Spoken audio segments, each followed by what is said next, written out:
Hello and welcome to the Finals of Mortdog's Top 4 Madness. I am DoA, and with me is the man himself, Mortdog. That's right. It's the man behind the tournament. He and Scarra to a certain extent, who also helped fund this thing. We'll have him dropping by a little bit later. But this is going to be a really interesting event, isn't it, Mort? Because like the way that this is being scored is different from the way that other TFT finals have been scored in the past.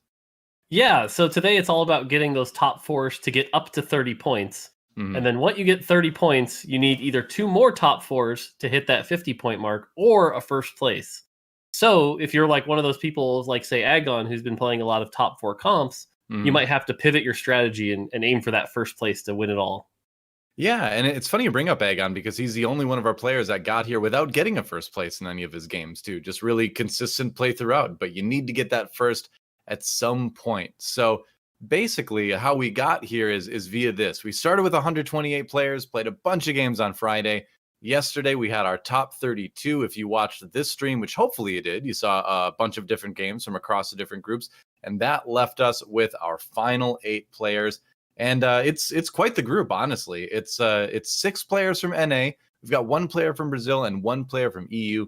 We'll see that list right now, actually. So KCI, Marcus 35, Zugrug, Khan, now sometimes known as Swag God on the ladder, Aegon, C9, Khroen, Yuso, jogo TFT, and Chewbacca NA. And Mort, I told you this before, but I'll tell the stream as well that I actually went and did some research on Chewbacca, and it is indeed seeming to be Wookiee related because he's got the avatar of Lumpy from the Star Wars Holiday Special as his Twitch profile pic. So I'm fairly confident it's Wookiee related. Yeah, I think there's some bigger known names here like Aegon and Khroen on the NA scene. I think some unknowns people who are looking to prove themselves like Zugrug, Marcus, who's kind of been middle of the pack but rising up in the ladder, as well as, again, we've got Brazil, got their shot to prove that they deserve a top spot here. And then Chewbacca representing EUW. So really excited to see how this plays out. Yeah, it should be cool. We've got a lot of big names on here, and a lot of names, frankly, that are due for a tournament win, right? Like Aegon's been around the tournament scene for a long time, doing well. Khroen, especially, coming so close. He's been a tournament runner-up in the past. And then players like Marcus really jumped to mind after getting the finals lobbies of not only the TL tournament, but the C9 tournament recently. Now he's in a finals lobbies again. That's like 3 decently big tournaments in a row that he has made the final lobby for. So that in itself, I think, is a big accomplishment for Marcus. So he's definitely due for a win as well. But let's take a look at the prize pool. 2,500 for first and going down from there. So some serious cash from you, Mortdog, and from Scara for funding the prize pool. Yeah, and it's nice here because there's kind of a bigger gap from 5th to 4th. So you definitely want a top 4 in this part as well.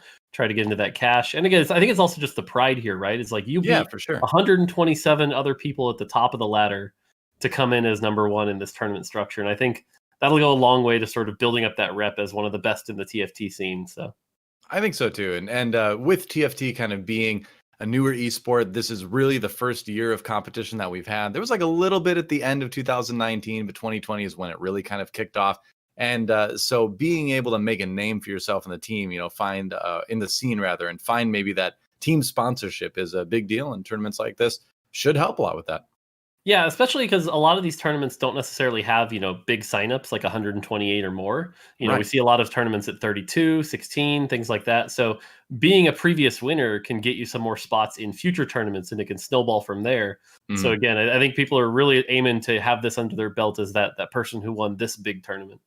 Yeah, for sure. And we'll be getting into the game fairly soon, but just kind of touching on what you just said as well, like in the early days of most esports, there's a period of time that we're in right now where it's usually like some ladder stuff and some invites. And over time, it gets to be less invites and then more just kind of performance that gets people in tournaments. So right now, you need a little bit of both. You kind of need that clout, to find some of those invites, but you also need performance as well, right?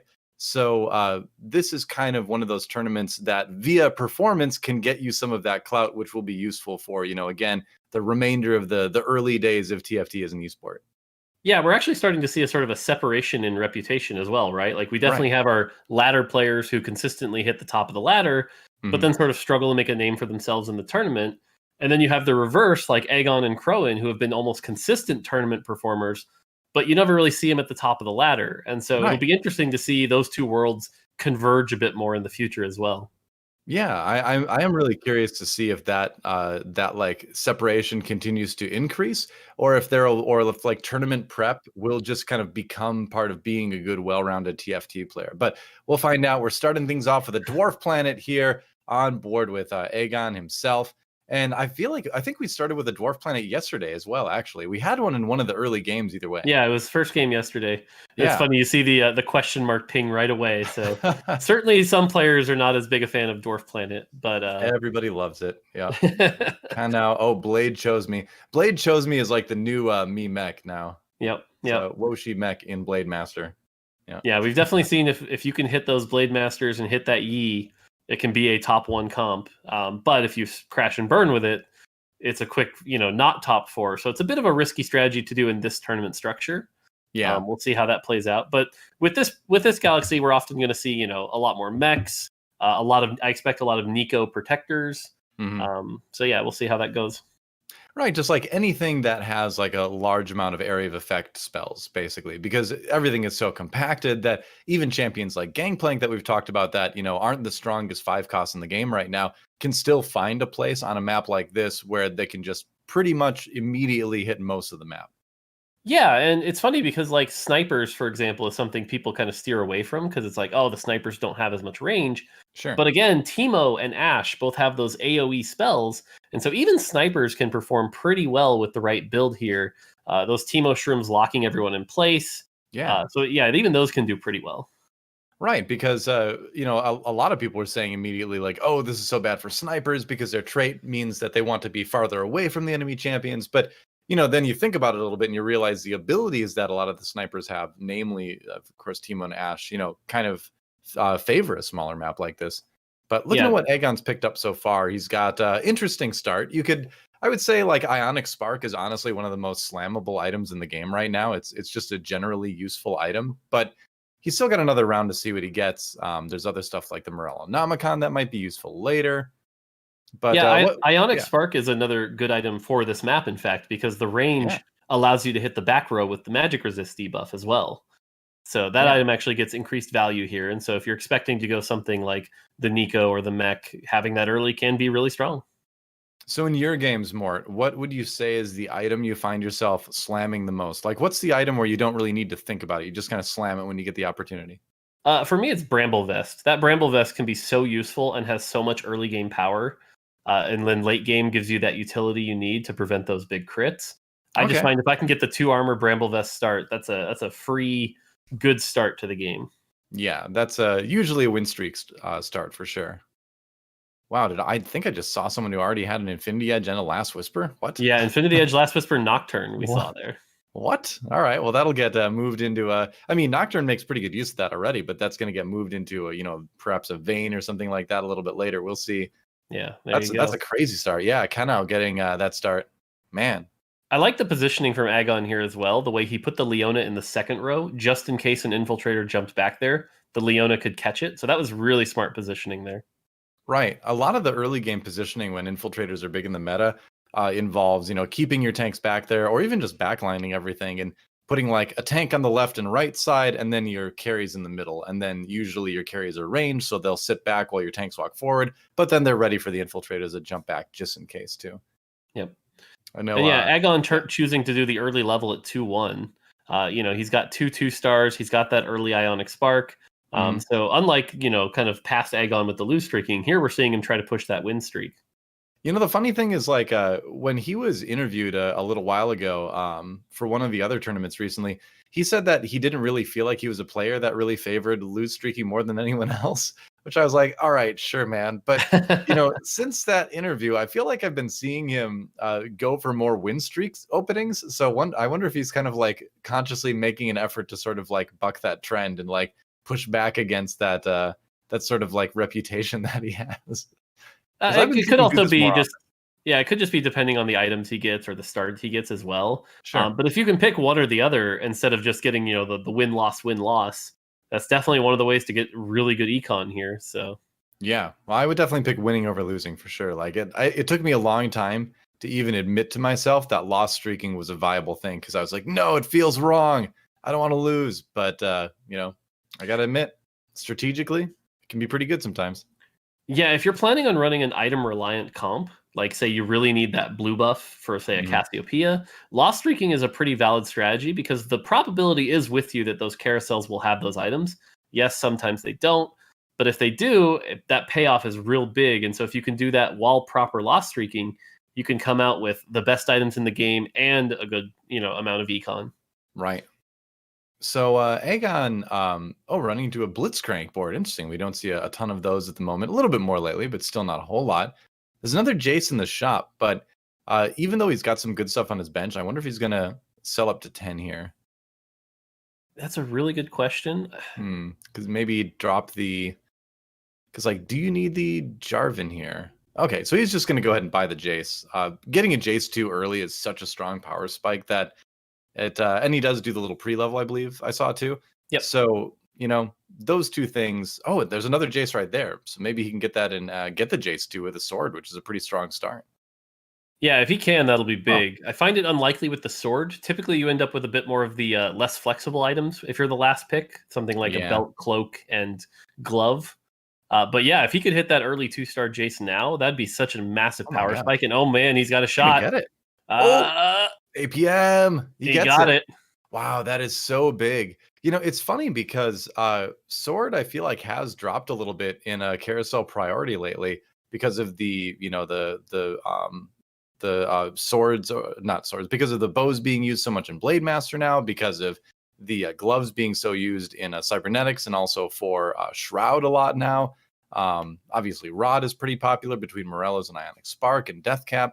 So weirdly enough, I feel like I've been seeing sword kind of drop in carousel priority a little bit, which is rare. Yeah, it seems like GA has fallen a bit out of favor, so we don't see as many GAs. It also seems like Shojin is really its only primary use. We don't see as many Deathblades with blasters out of favor right now. Right. So the Infinity Edge can be used in Cyber. But other than that, you don't see a ton of those items. So yeah. It is interesting, but it's really nice for Aegon being able to grab that Jace too, because as you can see, it's going to do a lot of damage. He's got the Graves as well, so he's got the Space Pirate buff, makes 2 gold right there.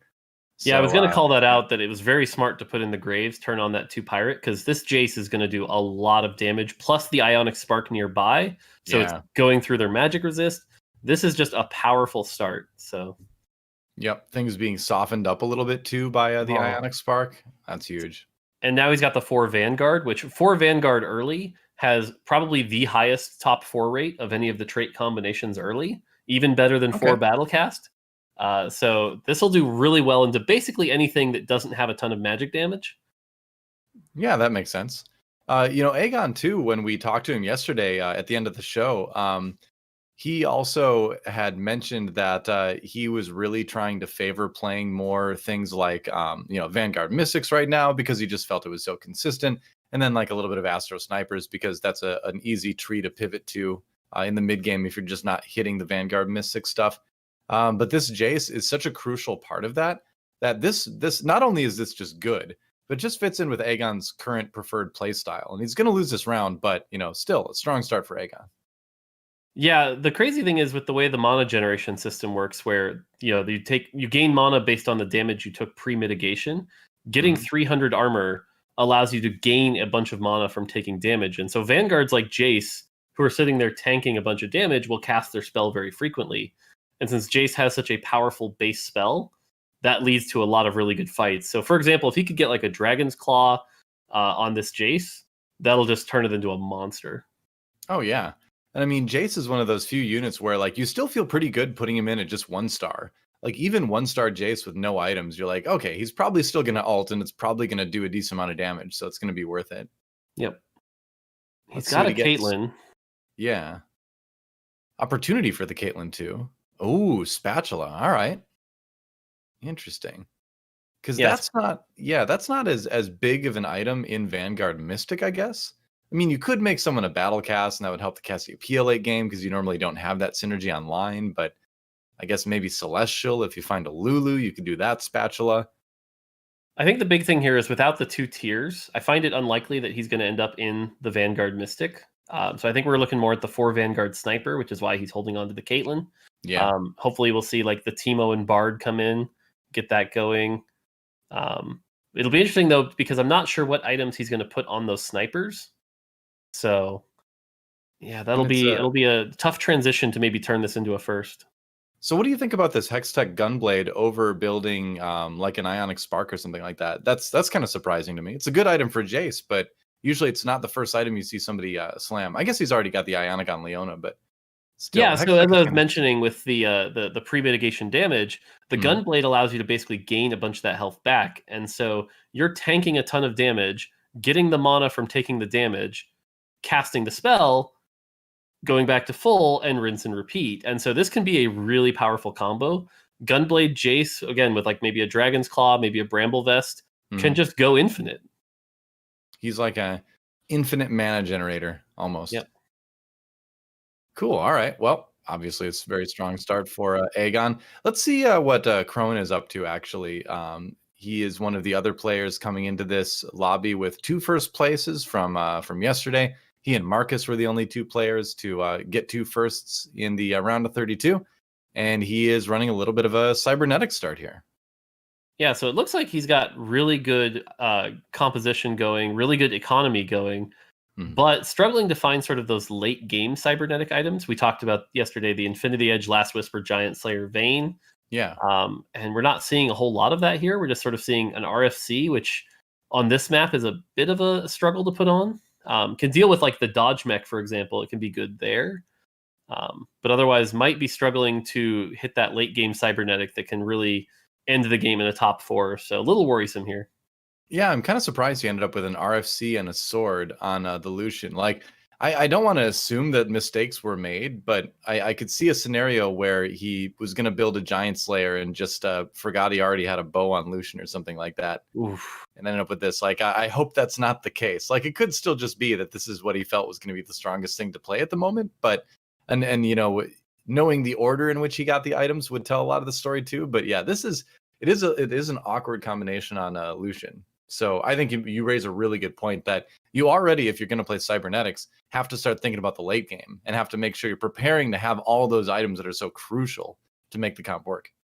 Yeah, the other thing to point out is cybernetics is a strong comp in the early game that falls off in the mid game until you hit that 6 cybernetic spike. But he's already on a 6-game loss streak.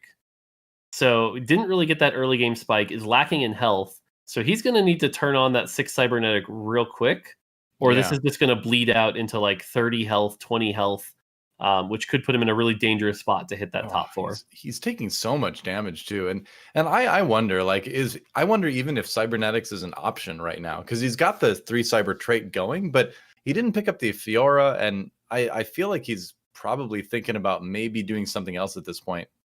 Like, yeah, these items could work on Jinx, RFC Jinx with like a, although he grabs the spatula. Oh, he wants to play Blade Masters. He's got the Yasuo saved, and with the rapid fire cannon and a sword. That is really risky. Because, yeah, he's going to make a Blade Master spatula. So I wonder if he's just kind of chalking up the early game as a total loss and saying, I wonder if I can pivot into Blade Masters here. Wow, that would be, if pulled off, that would be an impressive transition this late with still little pieces. But like you said, he wasn't buying the Fiora, which makes me kind of question that. Right. Not buying the Fiora, not buying the Victor or anything like that. He finds another Lucian, you know, because I suppose you might as well move towards any 2 stars you can get at this point. But yeah, anyway, he's doing the roll down, so we'll see what he pulls off here. Yeah. There's a Zed. Oh, okay. Shen. Another Zed. Any way you slice it, it's an awkward spot for Khroen right now. Yeah. I'm very fascinated to see how he pulls this off, because again, like, he doesn't have the Fiora, his 1-star everything, no Master Yi yet, doesn't have the Hurricane. Wow. Okay. So he did build the Blade Master spatula on Lucian, but he still doesn't have the trait active or anything like that. Yeah. But it again, does this feels a bit like sort of, you know, struggling to hit what you were looking for on an 8-game loss streak. I think at this point we're sort of hitting the desperation play. Yeah, definitely. He's going to need to roll down and find something, you know. Wow, KCI with the perfect Teemo items early. Ends up barely getting the win because he's got that Wukong in the back line too. So KCI getting a lot of good stuff early on here. Finds another couple Blade Masters. Looking for that Master Yi at this point, probably. Yeah, Although, getting the Riven here is good because it gives you the Shen Riven Chrono combo, right. which is great. But yeah, the lack of Master Yi here has got to be frustrating. And he's definitely going to make, Zed a Blade Master. Got the Fizz to go along with it. The awkward part is these two Vanguards, which kind of give you a bit of a front line, but like you don't really need a front line as much when all of your damage dealers are melee anyway. So, okay, so he's going to continue to use the Lucian, and that lets him kind of continue to use the Cybernetics trait, which is nice, I suppose. Yeah, I'm expecting he wants to kind of lost streak here, keep that lost streak going into the PvE round. And then at 4-1, we're going to see a big roll down. But again, if that Yi doesn't get hit, at least to a 2-star, this is looking like a really rough start. Yeah, definitely looking like a bad game for Khroen here, unless he can turn it around in a hurry. Finds another Shen. If you can find a Shen too, that's a really big upgrade. At least, if nothing else, he's at level 7 and his economy is still good. So he's been able to go level 7 a little bit early. He's looking at like maybe 8 on 4-1, 4-3, something like that. He'll still have that best chance then at 35% of finding that Master Yi. So I think this is use the econ to try to roll down and find the Yi as quick as possible. This is also going to be determined by like how many bows does he get here, because every hurricane he can get is going to be massive. And looks like with no bows. Okay, well, all right. That is definitely awkward. Oh, how about the RE2 shop? There's a Lulu. All right, another Blade Master and Aurelia finds a couple of those. Yeah, and here comes the desperation search for the Yi. The one positive is he has a death cap, which could be used. So you can go RFC death cap Yi, and that can be really strong. There's the Yi at least, so he did hit a Yi. Yeah, and he found a Zed too, which is also really nice. And you can see him immediately making that transition, trying to do as fast as he possibly can, gets all 6 Blade Masters in. So he made the swap, and he is thinking Blade Masters. Yep. But getting those items is going to be the tough part. And there's He's got the a couple cap. good ones for you. Yeah. Now, the nice thing is the Warmogs on Shen buys enough time to get the dodge even at 1-star, so that was a really good use of the Warmogs. And so now we could maybe see this turning around. All right, yeah, wins around. He had won one earlier, but now gets one against Zugrug, who was a little bit higher in the lobby. So, the funny thing is, I feel like with this Blade Master comp, kind of part of playing it is a lot of times dropping really low in HP, where you end up, nearly bombing out until you find that like Yi3 or at least the Yi2 to stabilize a little bit in the mid game. Yeah, but he's got a long road ahead of him to try to make top 4. I do also want to call out Aegon, who we saw earlier with that early 2-star Jace, is sitting up there in first. So definitely use that Jace to its proper advantage to get that really good advantage, the health advantage here. And so looking primed to come out of this with that top 4, which again is really all that matters in these first few rounds till you get to that 30 points. Yeah, we just had to look at his board for a moment when Khroen was scouting, and he had that strong Vanguard sniper board, and he even had an early Janna to speed things up a little bit more too. Yeah, if you can get an early Janna on that board, that's going to do wonders for getting through other Vanguard front lines. He's definitely hitting, that's for sure. And this Yi, it's so funny. Like even at 1-star with these items, Yi can still definitely do some work. Yeah, RFC Yi gives him such a big advantage where he can just attack from afar, and unless you can get on him with some CC, because that's the thing, he doesn't have a QSS, so any burst like a Fizz, an Echo can really cause some damage here. But without that, you just kind of, if you're front to back comping, you can kind of just fall for all that damage and really struggle with that. Right. So let's, as we've seen Khroen now make the transition fairly successfully, let's take a look at what Chewbacca, our only EU representative, is doing. And yeah, okay, that confirms it, I guess. Chewbacca from France, of course, as we all know, was born on Kashyyyk, but ended up, of course, the Wookiee homeworld, but ended up moving to France later in his life because he's a lover of art. Yeah, so went the Battlecast reroll and hit a few pieces of it, but hasn't hit the cog. Has great cog items, but is sort of lacking the defensive items needed to keep that front line alive for very long. Right. Yeah. Still, though, it's a decent start, right? And he's so close to hitting that cog 3 that he might be able to make it work. But we've seen people try Battlecast over the course of this tournament, and it does seem like a very hit or miss comp where either it just gets totally blown up as soon as we start moving into the late game, or it just continues to dominate. And right now, Chewbacca a little bit low. Yeah, I could be wrong on this, but right now the meta seems to favor the reroll battlecast. And I found a lot more success going the 6 battlecast instead of trying to stay at the reroll. And I think here Chewbacca has kind of stuck himself. He's level 6, kind of struggling to hit that econ. 6 battlecast feels like a far off dream at this point. Yeah. And 4 battlecast falls off so hard that I just don't see how he turns this around, unless he hits like a really lucky Urgot and can pivot into it at level 7. Yeah, you definitely reach a point where the 4 battlecast damage and healing just is such a small number compared to everything else that's happening in the lobby at the time that it's just not going to carry you very far anymore. Yeah. That's interesting. Let's see. So what's he going to find? Rolling down a little bit more. And, again, it's desperation. He's at 16 HP. It's do or die time right now. But yeah, unfortunately, it's looking a little bit more die than do for his board. Yeah, the only positive here is he did get the Ionic Spark. Yeah. And that Ionic Spark will proc a lot on the Leona with the Battlecast, so it should keep the Leona alive, or the Illaoi alive a little longer. Yeah.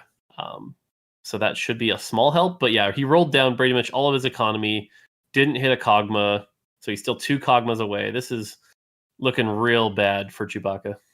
Yep, certainly is. He's not much without that smuggler to help him out, is he? Oh, wow. I mean, he's going to win this round, though, thankfully. So at least if he can make it to Raptors, maybe get some good items on that Illaoi, like a Lucky Bramble, that he could get a frontline log. It does hit a cog, so he's 1 cog off. Yep, so close. Cassiopeia too? Okay, that is an upgrade. And you wouldn't say no to it, I would imagine. But now it's time to sell everything else to try to find that cog. Oh, no. He needs to win this round so he doesn't have to lock shop. Yeah, seriously. You can pick up that Nocturne for the 1 gold he gets from winning, but will he win? That's the question. He is actually higher than Zugrug. Zugrug way down at 14 HP on the verge of elimination. Yeah, thankfully, I think both Zugrug and Chewbacca have just enough health to make it to the Raptors and get their items. So we'll see how that goes. Oh, the Fizz here just wrecks that backline. Yeah, and it looks like Khroen found the Master Yi too as well. So this Blade Master comp for Khroen certainly has what it takes to survive for a while now, at least. And yeah, you can see him agonizing over what to do. But is he going to lock? Oh my gosh. Oh, it's such a risky play because you don't really need the 3-star Nocturne. That's the thing. Like 3-star Nocturne is not going to buff your board that much, I feel like. But 3-star Kog'Maw is a different universe in terms of power. Yeah. I'm surprised. All right. I mean, if he runs out before Raptors, that feels bad. Yeah, you never want to see that. All right. At least he's got these 2 rounds to try to find the Kog'Maw. Yep. And, if he does bomb out early, at least it means he gets to be home in time for Life Day. So he's got that going for him, too. Yep. I mean, the positive is if he does hit the Kog'Maw, there's a world where he can turn this into a 4th. Khroen and Uso are all 30 health or below. That big a power spike could be just enough with some good matchups. It could turn into a top 4. Yeah. What he needs here is he needs a Nico's, and then he needs to find one of those 2 so he can grab another couple 3-stars. But nothing doing there. Actually, the Frozen Heart is not a bad pickup as far as just straight up items you can get out of that. Oh my gosh. But no, he just does not find anything. Oh, it feels so bad. Actually, that does not feel too bad. You hate to give up the Nocturne 3, but again, we talked about how that's not really the strongest thing. Yeah, I think if anything, you're happy it didn't go the other way, right? Where you had to sell the Cog to hit the Nocturne. This is the best he can hope for. And at this point, it really is just pray for some good matchups, pray for some good positioning. If that Cog gets Zephyred, he's doomed. Right. But as long as that doesn't happen, he could squeeze in the top 4. One of the unfortunate things is that with all the comp building, he didn't have a lot of time to scout and set up a shroud, but it looks like it's going to work out anyway. Yep. And Ken now taking a good amount of damage. Yeah, this is what we're talking about, where if he can just squeeze out a few good matchups, Khroen's really who he's got to be looking at. He's got to beat Khroen to get that top 4 spot. So right. Jogo TFT at 15 HP in 5th place right now as well. So That's kind of the mark. Is you take out him, you take out Ken now, you go for Khroen, maybe you sneak into fourth. Now he's getting a little bit of time to do some scouting, which is pretty crucial, so he can set that shroud up a little bit better. You know, this is a really small micro optimization, but I do want to call it out. As I Yeah. mentioned, Khroen is his biggest opponent here, who's Mhm. trying to go for that 3-star Master Yi.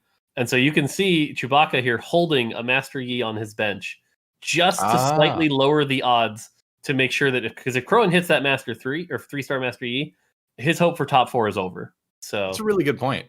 Yeah, and that's something that I've always said we're going to see a lot more from players as TFT sort of evolves as an esport. Is that if you can afford it economy wise, you should definitely grief your opponent's champions and try to keep them from finding them. Yep, so that's cool. Yeah, he does get the win again as well. Yeah, but at this point, like I said, he's rooting against Khroen, and Khroen getting the win has got to be discouraging for him because he's on 1 life. Everything is going to matter here. Can't quite level up here. This has got to be tough. Oh, 3-star Shen on Khroen's board too. Oh wow. Well, that's like another equally, well, not equally, but huge hit just because it keeps those Blade Masters alive for that much longer, and also it's just so hard to get through Shen a lot of times. Wow. Yeah, that one's going to be pretty scary. And so, yeah, it's looking like we kind of have our top 4 very likely unless something goes very right here. Yeah, or very wrong for Cronin. A couple clutch Zephyrs might do it, but we'll see. He's playing against Aegon, who is a lobby leader right now. That is definitely not the person you want to face if you're fighting for your life at the moment. He does get the fear onto Jin in the back, actually. So that took away a lot of Jin shots. And Gnar ultimate comes through. I was gonna say he might have enough damage, and he might still. Yeah, he's gonna win it. Wow. The positive here is this is a very good matchup for Chewbacca because he 3-starred his Graves. That 5-second blind on the Jin is going to be massive. Well, he handled that Jin so well between the Graves blind and then also the Nocturne disable as well. So it was just sort of a crowd control train that kind of kept the Jin from firing for most of that round. But again, he's got to be feeling frustrated because again, Now and Khroen both winning. Khroen on a hot streak. Yep. So it is going to take a miracle here because even leveling to 7 for Chewbacca doesn't get him a lot of extra power. Yeah. What else do you really add here? I mean, there's a couple small synergies like Brawler, Infiltrator, but Infiltrator only benefits your Nocturne. Brawler, it does help your Alawi a little bit, but the buff just isn't very much at this stage in the game. Your best bet is probably squeeze in a Fizz, so you get that 2 Infiltrator on your Nocturne and can maybe get that AoE backline CC. Because, for example, that Fizz hitting this Master Yi, for example, could be the disruption you need. That's actually probably the scariest matchup he can run into, too, is like if he runs up against Khroen himself. Oh, there's the Fizz.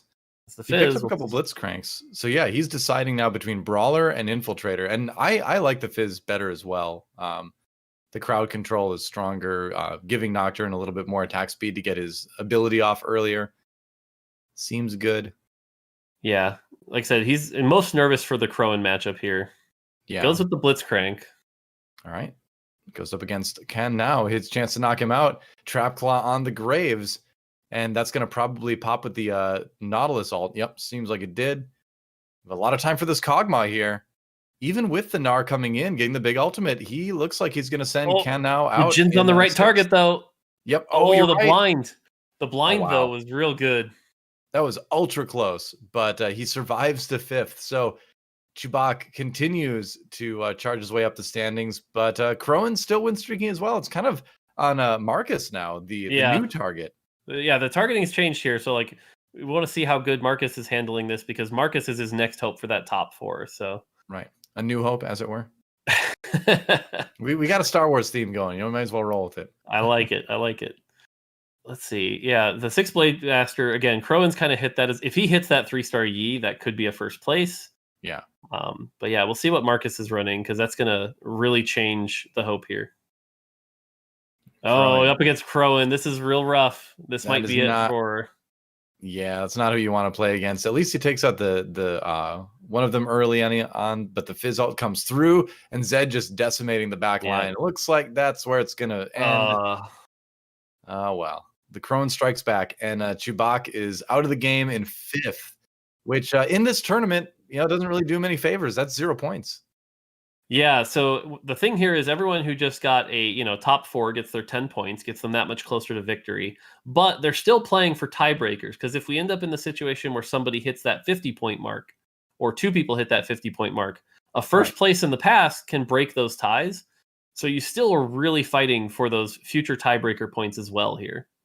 Yeah, the first, the seconds, all that kind of stuff. But everyone that got the 10 points puts them one step closer to winning the tournament, because to win you need to get 30 points and then you need a first. Yep. That's kind of the first win condition. And so KCI, Aegon, Khroen, and Marcus all finding that. What, another Lulu 2? Yeah, man, do it. Lulu 3, go for it. Yeah, Lulu. Oh no, he doesn't go for it. That could have been the dream huge. is dead.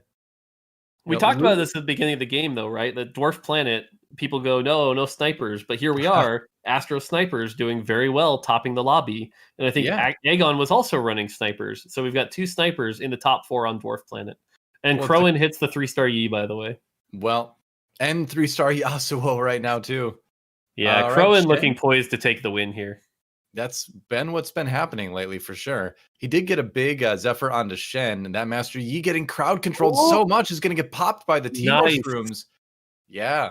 And this comp at its peak is easily one of the strongest in the game. And it's just kind of the great thing about this comp on Dwarf Planet is, like you mentioned, all that crowd control from the Gnar, the Gnar, the Wukong, the Nautilus, the Teemo, the Lulu. Pretty much everybody has some form of crowd control in this composition. Yeah, and with Khroen not putting the QSS on the Yi, that means he's very susceptible to all that. And on that smaller map, that is a disadvantage for this comp. So yeah, mech for Marcus, another comp that we've seen do very well on Dwarf Planet, because the mech just simply hits more people with its ability, can cleave a couple more people sometimes. And he's got that great shroud on the Victor. Yeah, really nice shroud actually. Especially for what it does to the Lulu. Yep. Yeah. And that Lulu will get the cast eventually. Looks like, that said, just Jhin piling on the damage. Goes Zerat minion. Can the little Zerat minion do it? I don't think so. So you say, okay, Marcus is on 4th. But so you say Zerat, you don't say Zerat, because I've heard it both ways. Hey, I'm not sure if I'm right, but I always said Zerat. And by the way, Khroen got knocked out also. Yeah. So it's just the top 2 remaining, KCI and Aegon, to see who gets a first place. Yeah, and sure enough, as we called it at the beginning, snipers on Dwarf Planet doing very well.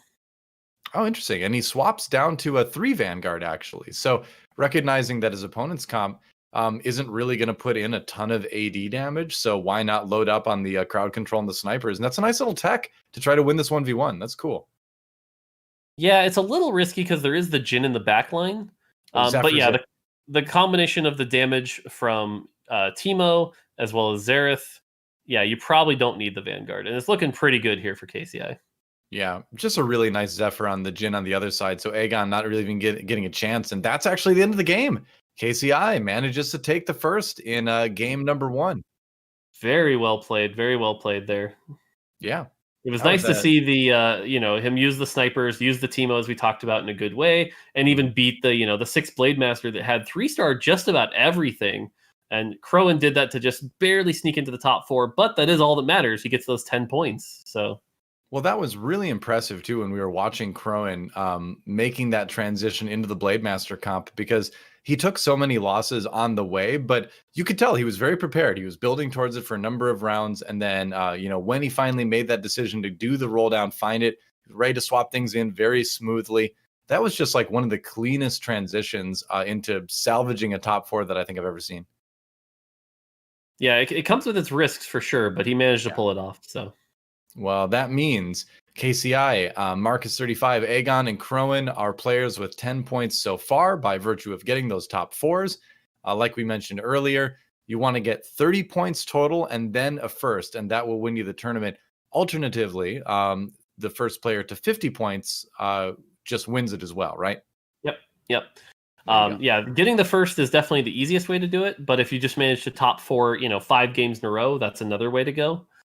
So yeah, KCI, Marcus, Aegon, and Khroen all one step closer to winning this tournament. So it'll be interesting to see now if their strategies change at all, or for now, before you hit that 30-point margin, if it's just grind it out for a little bit more. Yeah. I really like watching games on Dwarf Planet, actually. I know it can be divisive from time to time in the community, but I really enjoy, the fact that positioning is a little bit more difficult. You have to try to find unique ways to kind of like deal with comps. Your own crowd control and how quickly you can activate it is much more important. And it's neat to see kind of players adapt, to use the favorite term of the TFT community, to get around that. It's fun too, because things like the mech create the situation where the backline's no longer this just like safe free zone. Now it's like, are you on the left side? Are you on the right side? Do you hug the corner? But then you put yourself open to like shrouds and zephyrs. So it's definitely a much more limited option pool, and that limitation creates more, dynamic decision making. So, like you said, cool to see that play out. And again, everyone thinks sniper's bad, but it shows that like even when played right with the right CC, you can do well with that. So. Well, I've kind of been a little bit surprised that we haven't seen a higher priority on items like Zephyr and Shroud in Dwarf Planet specifically. Like, we see a lot of Shrouds, but I'm a little bit surprised we don't see people slamming more Zephyrs, because the crowd control of that manner, item-based crowd control, basically, I feel like becomes a lot more important when you really, really need one of their champions to not be doing anything for a while at the start of combat, because things are so packed together. Yeah, the challenges with both of those items is like you're giving up that early game power, so it's always hard to slam those items early. Yeah. So you end up in a situation where like around stage 4, stage 5, you want them, but you might not have the components for them, which is why they're such popular items in Carousel 5 and 6, but not necessarily slams in stage 2 and 3. Yep, very true. It also kind of requires a little extra layer to your gameplay if you use those items early, because it can be really easy to use those items, dedicate those really important components like you're saying, and then if you don't scout properly and you don't move things around properly, then you just don't get any benefit out of it. So yeah, especially when you've got small boards with Shroud, it's like if there's only 4 or 5 units on the board, it's very easy to miss. Once you have those 7 or 8 unit armies, then you're pretty much getting some value for your Shroud no matter what. Right.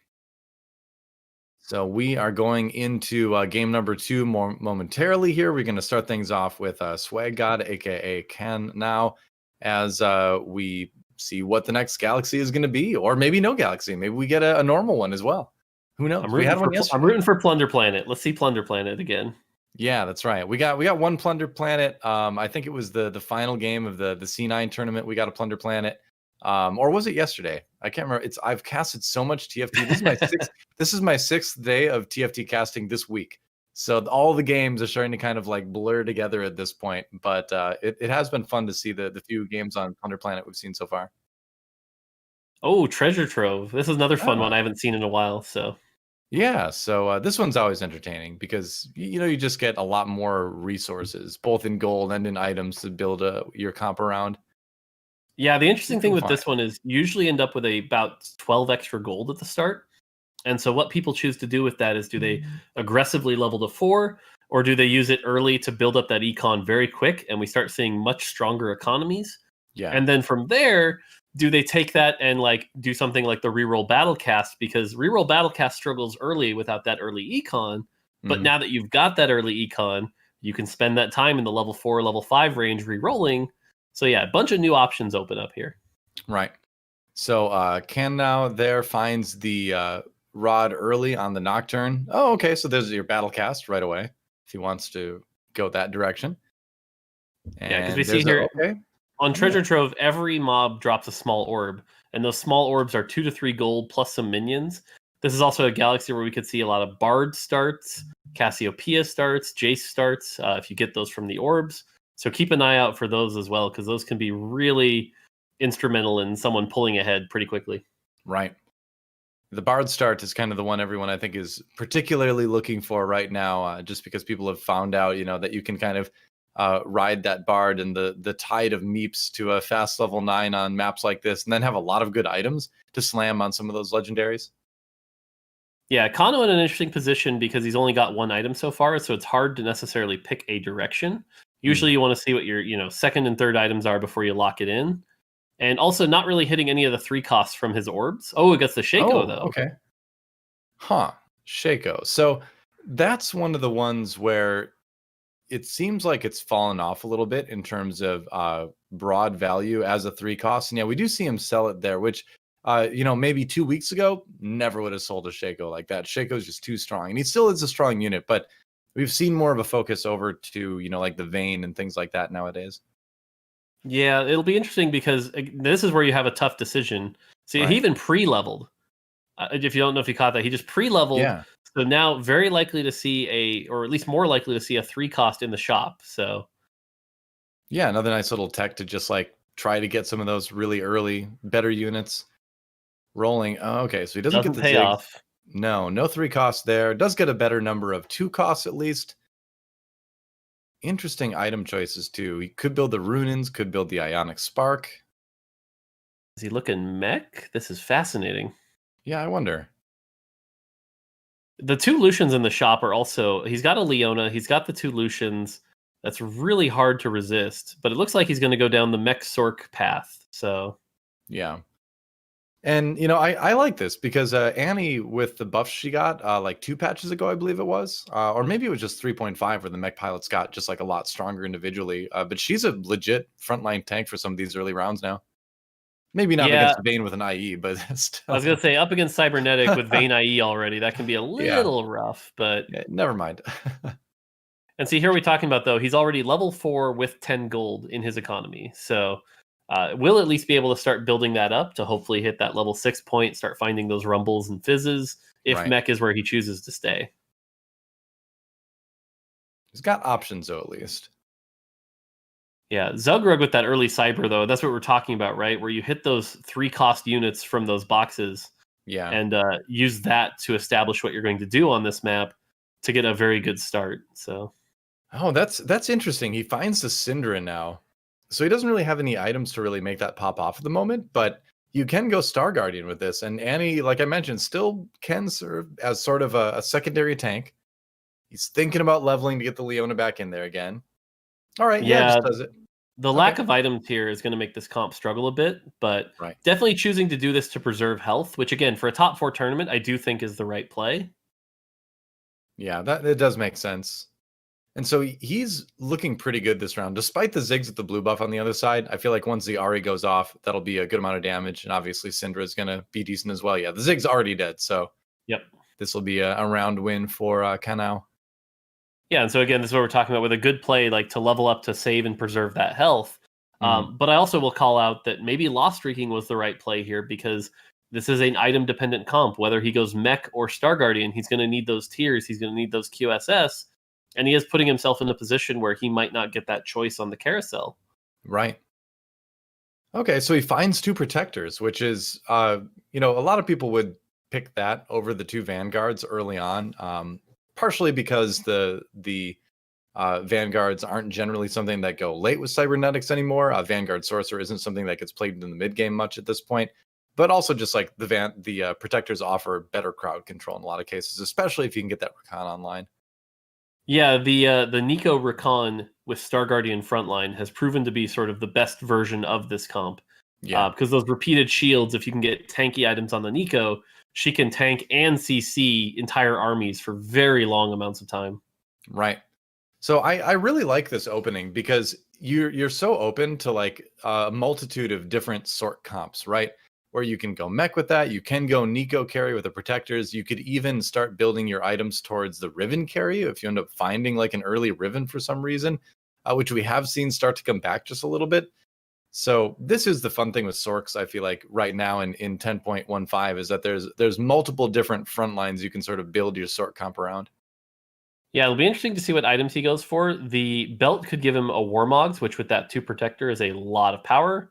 Yeah. Choosing to go with the armor, though. Huh. Okay. Well, I mean, if he does really want to go mech, Titan's Resolve is not a bad item to put on there. He also just doesn't need to combine it right now. He can just hold it and wait to see if he gets a Bramble Vest later.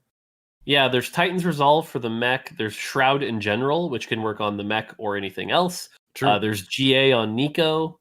GA on the mech can work. Bramble's just a good general tank item if you manage to hit it. Plus, there's just the 3 gold here. So if he can manage to win a game, that puts him up another bit. So pulling it off the 3 gold unit might have been a factor in his decision as well. Yeah, it's a good point. Being very aware of like where your gold is at, and like if the carousel can get you close to bumping up another interest point is a big deal. Yeah, with the bow, he does have the Titan's Resolve, as you mentioned, and choosing to buy some of these 3 costs just to open up some options here. Yeah. Which, again, is a nice strategy because if he loses, he's more likely to hit a pair here. And if he wins, he'll sell it all, hit that 20, and get that extra gold for econ. So Yep. it's looking like he's going to And lose this one. I was gonna say, yeah, the Syndra just not able to get enough casts off early on, so it's not a bad loss though. It's only going to be 2 1-stars remaining. Yep. So So we can interestingly enough, dispel. now at this point, he wants to lose the next round to keep that loss streak going into the PvE. So Right. But at least, like you mentioned, he can hold on to these units on his bench and see if he can find anything that that goes along with that. Yeah, buys everything. Oh, there's a rumble. Okay. Well, if you want to go mech, go mech. yeah, they'll Couple say now's the protectors in time to there. make that call. Yep. I really don't mind like picking up the 2 protectors and selling everything else, except for the rumble. You keep the rumble, of course, as well. But yep, he's going to do that. I guess he's at 10 gold, and if he sells everything besides the protectors and the rumble on his bench, what would that be? 2, 4, I think it's 8? not quite enough. Yeah, it'd be like 8 gold or 9 if he sold the Fiora. Yeah. Oh, he could sell the If he Jarvan wins. too. He could sell the Jarvan to make the interest point. Oh, right. Yeah, that's true. You don't really need the Jarvan that much anymore. It's going to be another close one, but if that Annie gets her cast off, no, not with the Nocturne 2. No Yes. chance. Sells the Yep. Jarvan, reaches his interest break point. But as we mentioned, he did want to lose, so does preserve that loss streak going into PvE. Yep, that's right. So we will check back again with Ken now, or Swag God, whatever you want to call him, later on, and move over to see what Marcus35 is up to here. Marcus35 comes into the finals having scored the highest points of anybody yesterday in the round of 32 at 42 points overall. Yeah, and it's interesting because he, unlike, he chose to go the Shaco and keep that Shaco, keep that Fizz, hitting the early Fizz, so running sort of a Protector Infiltrator hybrid here. Yeah, you see this every once in a while. What do you think about this? Infiltrators are really good in the early game, being able to, you only have 4 units, and being able to kill something, very important to your comp that early is really strong. The question will just be, what do you transition into? Because infiltrators, by around 3-3, 3-5, is where they start falling off against those 6 and 7 armies. Right. So we'll see what he chooses to transition into, but I think the 2 infiltrator early is very smart. At least things like the Fizz early, like you mentioned, are going to give him a nice little boost. Yeah. He's got that GA on the Jarvan as well. I mean, ultimately, you can just kind of look to go for level 9 and play protectors into legendaries. Yep. Like we've seen a lot of people do. Building the blue buff means that if he finds like a Syndra or something like that, he can go protectors into sorcerers. He's just going to put on the Jarvan, actually. So putting all the eggs in the Jarvan basket for now, I guess. Yeah, he's valuing the econ really heavily here, which is interesting since he's also win streaking. But being at 40 is going to give him, 4 gold the next round and keep that going. Which, if he is thinking something like the lots of legendaries comp, that's the quickest way to get there. You're going to need all that econ to get there. So it's a smart play. Yeah. And Jarvan, even post nerf, is still a pretty good carry if you dedicate some items to him, for sure. Yeah, with this many items, his effective health goes up quite a bit, which allows him to repeat cast that protector shield. And if you can repeat cast that twice, you're already making out better than brawlers. 3 or 4 times, you're looking at just like a massive amount of effective health. So right. So it's all about the econ right now. Goes down to 39 to jump up to level 6. I suppose you can go up to Sorcerer with the Zoe. Yeah, that makes sense. He was debating on maybe Chrono with the Caitlyn, but given that he's relying on a Fizz and a Shaco and things like that, I kind of like the Sork buff a little bit better, I think. I admit I like the Chrono a little bit better here, only okay. because the Caitlyn will 1-for-1 when she casts her spell. Fair enough. Which can turn the tide of a fight. But I think it is, it's very debatable here because, like you said, that Fizz ult, getting the extra 20% can be massive here. And even in this case with the Gunblade, he just healed for 20% more than he would have. Yeah, that's big. Yeah. I guess my big concern with the Caitlyn is that it would die before it would cast because it's just a 1-star, and we're at the point in the game where those can get blown up pretty quick. Yeah, But then for sure. again, you could say like Chrono benefits who you've put the most items on, which is Jarvan. So I think it is a legitimately tough choice to pick between Sork and a Chrono here. Yeah, the other thing to call out is that Chrono is especially good in the early game as well when fights are a little slower. You know, Yeah. we saw that fight go the full 28, 29 seconds. That's 4 procs of Chrono too, which is a lot of attack speed that can swing the end of the fight there. That's a good point. Yeah. Ooh, is Yeah, that mech? that's No, not online yet. so that's Soon. why Chrono falls off a little bit, because once the fights start becoming really explosive and over in like 10, 15 seconds, you're only getting the base 15% attack speed, maybe 1 stack of it, and at that point it barely becomes worth. So, and I think that's kind of why that's part of the reason why you're buffing Chrono in 10.16. It seems like, right, to try to just get more of that benefit faster and make it more of a viable trait. yep, In those yep. more explosive rounds. Yeah, because no one really runs 4 sticks or 8 Chrono at this point. It's like you get 2 for that initial 15% attack speed boost, but after that, it's a lot harder to make the argument for more of it. Yeah, makes sense. Wherefore art thou, Kale, our number 1 Chrono user? Indeed. Well, onto the carousel, 3-4 here. And Marcus's board is just so fascinating to look at because he's been win streaking for so long, but with a board that you wouldn't expect to see, right? Like the Protector Infiltrator, it's out there, but it is pretty rare. So it's neat to see it find that success. Yeah, I think he'd be in a lot different situation if this was a Zed or a Nocturne, even 2-star. But that 1-star Fizz is just so much power in this early game. And we saw it there against like the Kog'Maw, where it's just like you get on their key DPS, they die, and then the rest of the time your Jarvan and everyone else slowly cleans up the non-important units. So Yep.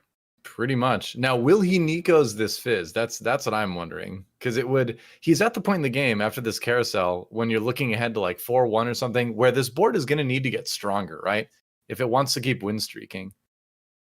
So we'll see. I normally would not advocate that, but there's like a thought on the side of my mind that wonders if maybe that's, if you want to keep running this thing, okay, yeah, and he does it. Go. Yeah, you pop off the Negatron cloak this way too. So I don't mind this. The thing is, it's funny. He's in a weird situation because he's got the parts of the mech. He has the 2-star Fizz, the Rumble, but no Annie. Yeah. And now that he's level 7, the odds of seeing that Annie have dropped a little bit, not in an unreasonable level. Right. But he could struggle if he actually wants to go mech. He could struggle to put it together. Yeah, it's a 5% less, but it's one of those things where sometimes you want to play mech, and for some reason, one of those mech pilots just does not want to show itself. He's still winning, but you can tell that round was a lot closer. Yeah, I was worried when everyone switched off the Jhin, because that Jhin was getting to free fire for a long time. Wow, but yeah, see, now he's in the situation where a single Annie would be a massive boost to his power. Yeah. And he's going to struggle to find it, I think. Finds the Rumble too even. There's the Soraka, but where is the Annie?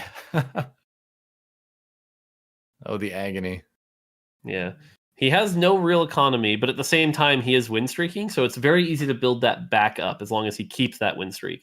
As soon as that ends, though, then he's going to struggle because that's, 4 less gold around. So, but this Fizz, for example, like this is just going to hurt that backline so hard. Yeah. It got slowed down a little bit, but it doesn't matter because the nice thing too for Marcus is that he does have that strong Protector's front line, and that's going to be able to live through a lot. Does a good amount of damage to zugrug,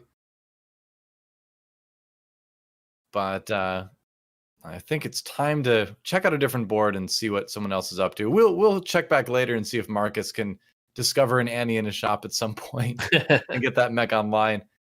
But let's go and check out, I believe Khroen next is the player we're going to take a look at. Yep, there he is. And as we just saw from the last round against Marcus, he is running that snipers comp again. Vanguard snipers for now. I was about to say, he is running sniper, but if you notice, he's gathering the Blade Masters, has the RFC. He's trying to pivot into it again. So basically playing, a different early game to get him to this point, but playing the same comp. It's time. It's time to make the pivot. It looks like does as much as he can before the infiltrators round starts. But this is actually great because we watched him make the transition last game and then, went to someone else to watch for a while. Now we're coming in right as he's making the transition again. So we get to watch him play that like next stage of the game. So that's kind of cool. Yeah, I'll call out he does have more health than last time too. Oh, yeah. So last time he was struggling a bit at 35, 40 health at this point. This time he does have a lot to work with and great economy. So he should be able to pull it off pretty well. I think one of the notable differences is that he doesn't have a spatula this time for the Zed, but you still have the Zed in there, of course, because you want that rebel buff for Master Yi. Ooh, Jeweled Gauntlet. Interesting. Okay. Yeah, Jeweled Gauntlet, those true damage crits, that can be a big boost. Yeah, I'll definitely take it. Beefing up his Shen as well with the Bramble Vest. Didn't end up working against all that AP damage right there, but it does give Yi a little bit of time to get online. It's all about trying to survive against the Syndra right now, which he did. So he will win the round. Yeah, the Yi, it's funny, he's planning for the Yi, but right now it's like the Aurelia 2, the Zed are going to carry him quite a bit until he can get that Yi 2. Once he gets that Yi 2, though, he's going to be looking in a really good spot. Right. So I wonder if it would be good to build like an Infinity Edge on like the Aurelia or something like that, or what is he saving these items for? Like maybe a GA and like a Shroud or something like that later. Yeah, I think that's more the correct path because Yi at this point is 100% of his damage. More damage isn't going to really help here. I think if you can get that Shroud, that'll be really powerful. I think a GA on a Riven can also be a lot of frontline here. So both of those, I think, are kind of where we'll likely see it go. He could also add in the Cybernetics buff, just to give himself a little bit more strength in that regard. Going up against Chewbacca, who's going for a battlecast comp again, it looks like. Yeah, it's interesting that we're seeing a lot of the players sort of gravitate and play very similar comps this time. Wow, and that actually takes a win over Khroen. So the healing and the damage and a little bit of CC from the Nocturne wins the day, actually, for battlecast there. Yeah, 3-star Nocturne on a 1-star Yi, even with those items, is going to lock him down for a long time. And we called this out last time with the no QSS. Yeah. Like, your Yi is going to be very susceptible to a 4-second stun from a Nocturne. Yeah, and most people don't build QSS on Yi either. So it does seem to be kind of one of the vulnerabilities of this composition is dealing with all the crowd control. Yeah, and we see Khroen doing a thing where you buy all the 3 costs in the shop to try to increase the odds slightly of seeing the Master Yi, and there he goes. Finally gets the 2-star Master Yi. Yeah, that's big. That's what he really needed right now to kind of stabilize. And if you remember last game, it was getting the Master Yi 1 that got him online, and then it was getting the Master Yi 2 that kind of helped him stabilize and survive to the mid game. Yep, and so I would expect him to be able to win fights here, probably till at least 5-1. Right. Or unless he gets jumped on. So like this is a case where there's nothing attacking that Yi. He should be very comfortable and very easy to win this fight. So yeah, look at all that damage. Wow. It's like we get a little bit of a flashback to a set 2 5-cost Master Yi, but we get the set 3 version, which is almost, dare I say, scarier. Yeah, it's interesting because it took people a while to figure out the right optimization, but I think recently the discovery of Hurricane on Yi has pushed him to new levels of dangerous. The ability to sort of burn through 2 or 3 units all at the same time with that true damage, with no way to really counter that, has been real strong. And check that out. He got a spatula off the carousel, and now he can make a Blade Master spatula on a Zed like you always want to with this composition, and that just frees up more spots for synergies and things. You can get Infiltrator online now if he finds a Fizz or something. Yeah, that's going to be a big boost in power, like you mentioned. Blade Master Zed allowing him to jump onto the backline, get a bunch of damage. So now he can do both, hit the important backline with the Zed, hit the important front line with the Yi, and not really have any, big glaring weaknesses anymore. Yeah, there it is. And Blade Master Zed, one of the sounds like a great rapper name if you want to be a League of Legends rapper. You can be Blade Master Zed, but it's also just a strong component of this comp. That seems like a very edgy name. Yeah, I have a science fiction rapper name actually. It's Philip K. Slick. Nice. Thanks. That one landed well. Let's see if he can stay alive here. 41 HP is still a little bit in the danger zone, but doing better than zugrug. Going up against KCI right now, who is the top of the lobby. So it's a good test. Ooh, the Shen gets Wukong that. buys him a lot of time here, but yeah, I'm still kind of thinking. Ooh, the Gnar ult though. I think Yep. that's gonna be a loss. Well, right into the Teemo shrooms, right? So Yeah. Nard just kind of like slam dunks your Yi into the Teemo shrooms, and then you're not getting anything done with this comp. And it is that comp that we saw, kind of be the death of the Blade Master board for Khroen last game as well. So, Yeah. it is a strong comp right now, but Blade Master certainly does have its kryptonite, and it seems like it's Astro Snipers. Yeah, Astro Sniper, like you said, with the Wukong, with the Gnar, with the Nautilus, there's just so much CC, and that Yi is so susceptible to it. And he's nowhere near 3-star Yi this time. Last time No. we saw him at like 5, 6, 7 Yis. He's just nowhere near it. Right. So just shifting the positioning a little bit here. And, Zugrug running Cyber has really good Vayne items there. Has the redemption on the Fiora. That's all good. He's got the synergies that you're looking for as well with the side things with the Ezreal, the Caitlyn. It is just the Vayne remaining, but still, like, it seems like with Cybernetics, like, one of the problems is that your front line melts so fast to Blade Masters that Vayne really kind of has nowhere to go at that point. Yeah. And it did seem like the front line wasn't that strong. I didn't see like a 2-star Vi. But the good news is even Zugrug makes it to Raptor, so everyone's going to get their full items. And this is where, again, you get 5 drops worth of stuff. You can get some items, you can get some gold. This can be a big boost to a lot of players' boards at this point. Yeah, for sure. It was a big shop for Cronin as he found 2 Master Yis. So maybe the dream is not quite dead. Maybe the Master Yi 3 dream is still alive at this point. There's a chance. Yeah, certainly. The fact he still has 50 gold does have him in a pretty good situation. If he can hit like 1 or 2 more, that'll be a big boost. Mm-hmm. Oh, that's an 8. Oh. Wow, okay. I don't think he'll do it, but there's a world where this could now turn into 9 Blade Master. I was going to say, yeah, I wonder, because I don't know if I've ever seen 9 Blade Masters get used in a tournament, but that would be pretty sick. Here's the roll down. He finds the Fizz, which is really nice, because that lets him get that Infiltrator buff that makes the Zed even more powerful. Yeah, I think he knows that he really needs this E3 to make or break into the top 4 at this point with this health. So he's taking the gamble and rolling it all down, and he's only 2 away. Yep.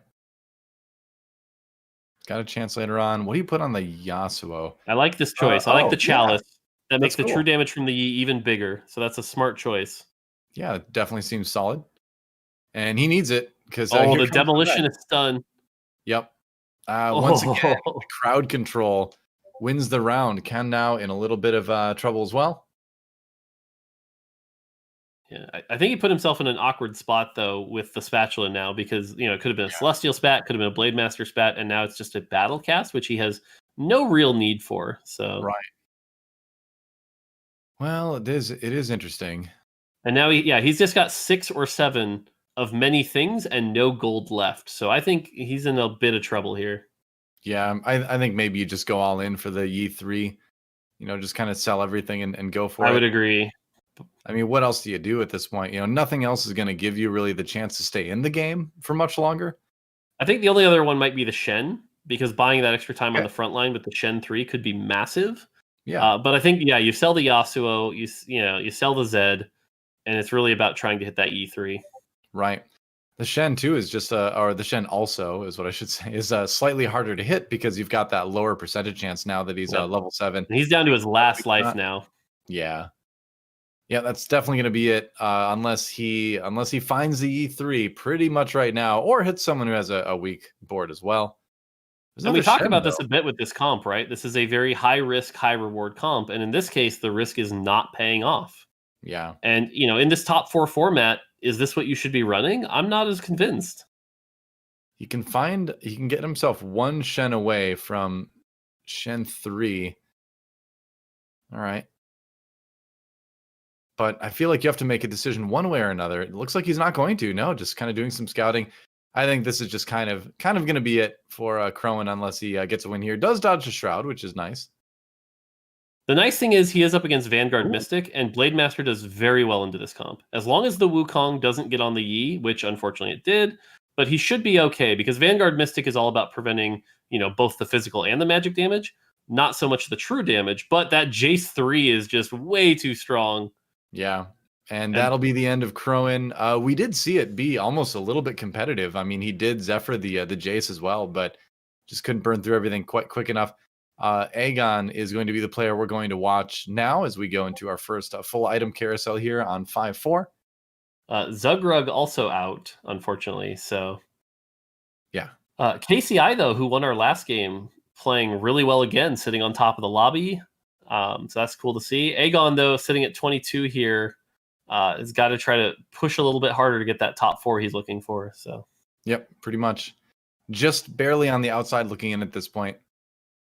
But with a comp that can theoretically do it. And, you know, I'll call back to what we heard from him yesterday, too, which is where he has decided that this is the style that he's going to play. He's going to focus on Vanguard Mystic because of its consistency. But you need a first at some point. Yeah, I really like the Jace itemization here. The 3-star Jace, you've got the Ionic to burn through. You've got the extra damage with the items. You've got the extra tankiness. So I really like this. It's just going to come down to how much CC applies to this Jace. Because if he gets locked in place by like a strong Nautilus, repeated Nikos, things like that, that could spell the end here. Yeah. But if not, that Gunblade's going to keep him pretty sustained. Yep. It should, theoretically. He keeps getting hit by Zephyrs, though. There's a lot of Zephyrs in this lobby, actually. Yeah. Weirdly enough. You were just calling out last game that people weren't prioritizing it, and now here they are with a lot of Zephyrs. What have I done? And yeah, Jin just one-shots the Jace, though. Yeah, I mean, that great combination of crowd control and then, or having crowd control ready when the Zephyr targets land really is what it is. Yeah. Plus, Jin with IEN Last Whisper will burn through 4 Vanguard. At that point, your only hope is 6 Vanguard. Yeah. Which I will say is kind of an option here. There's a lot of physical damage comps in this lobby, it seems like. So 6 Vanguard could have been an option, but with the mech, that's a bit scary to run because one bad mech matchup can spell the end for that comp. Right. You know, I feel like if this were last week, we would see a lot of people, you know, going 6 Vanguard because last week's meta had a lot of Jinx, a lot of Blade Masters as well. So there was just a lot of 80 damage going on. But this week it seems like it's kind of moved away from Jinx, especially. I feel like we've seen a lot less Rebels and Brawlers as the week has gone on. Like earlier, even like within this week, like the meta changes so fast sometimes. Yeah. But at this point, yeah, you probably want to. Oh, that Zephyr on the mech, though. Yep. Got to have that QSS a lot of times. Ken now taking a lot of damage early on. That mech continuing to get CC'd as the Wukong comes in. I do think, yeah, we're not seeing the fight, but it'll be interesting. Go back to the fight. Some of these players, man, they just know so well about what's going to happen. He knew he was going to win it.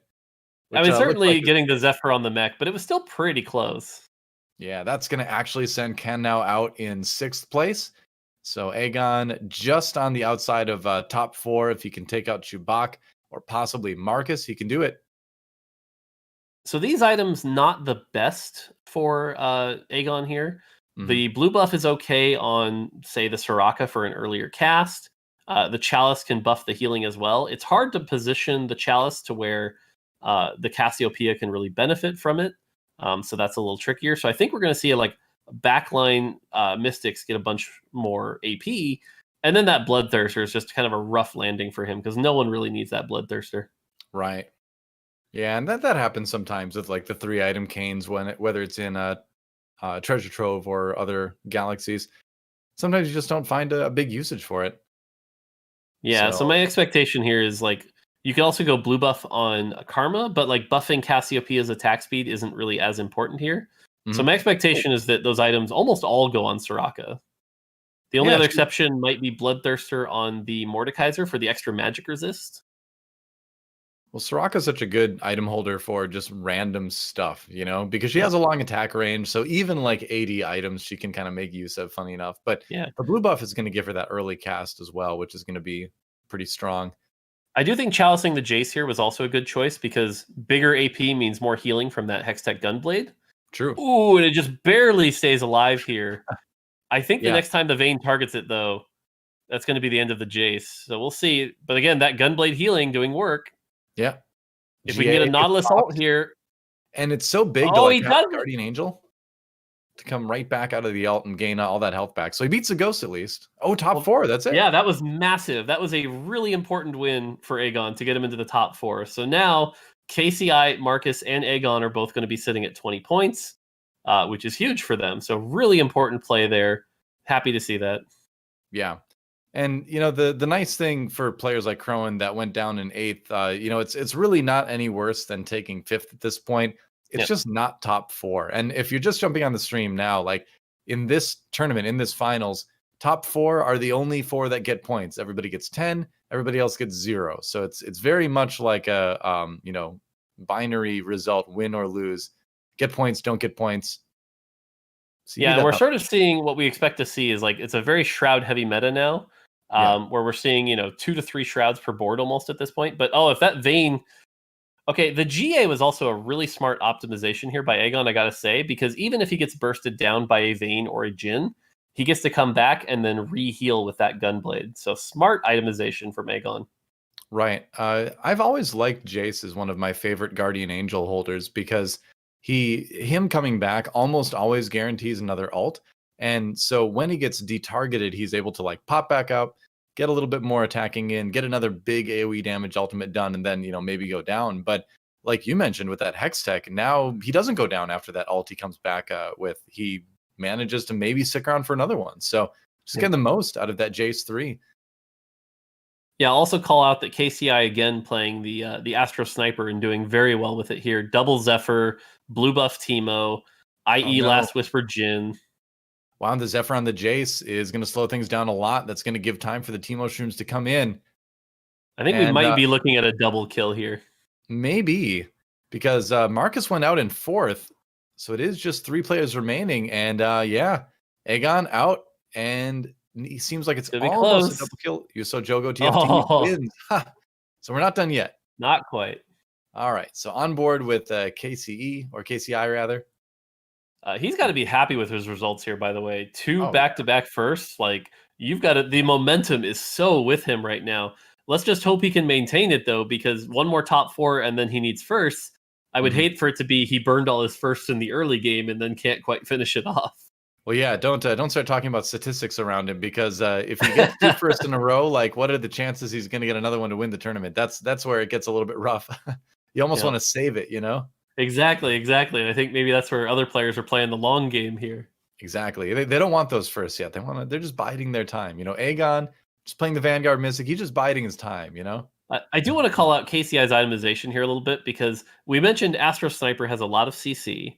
He's got 2 Zephyrs. He's got the Shroud. He's also got the Trap Claw on the Gnar to add even more CC. This is just going to be a frustrating comp to fight, because most of the time your units are going to be locked down.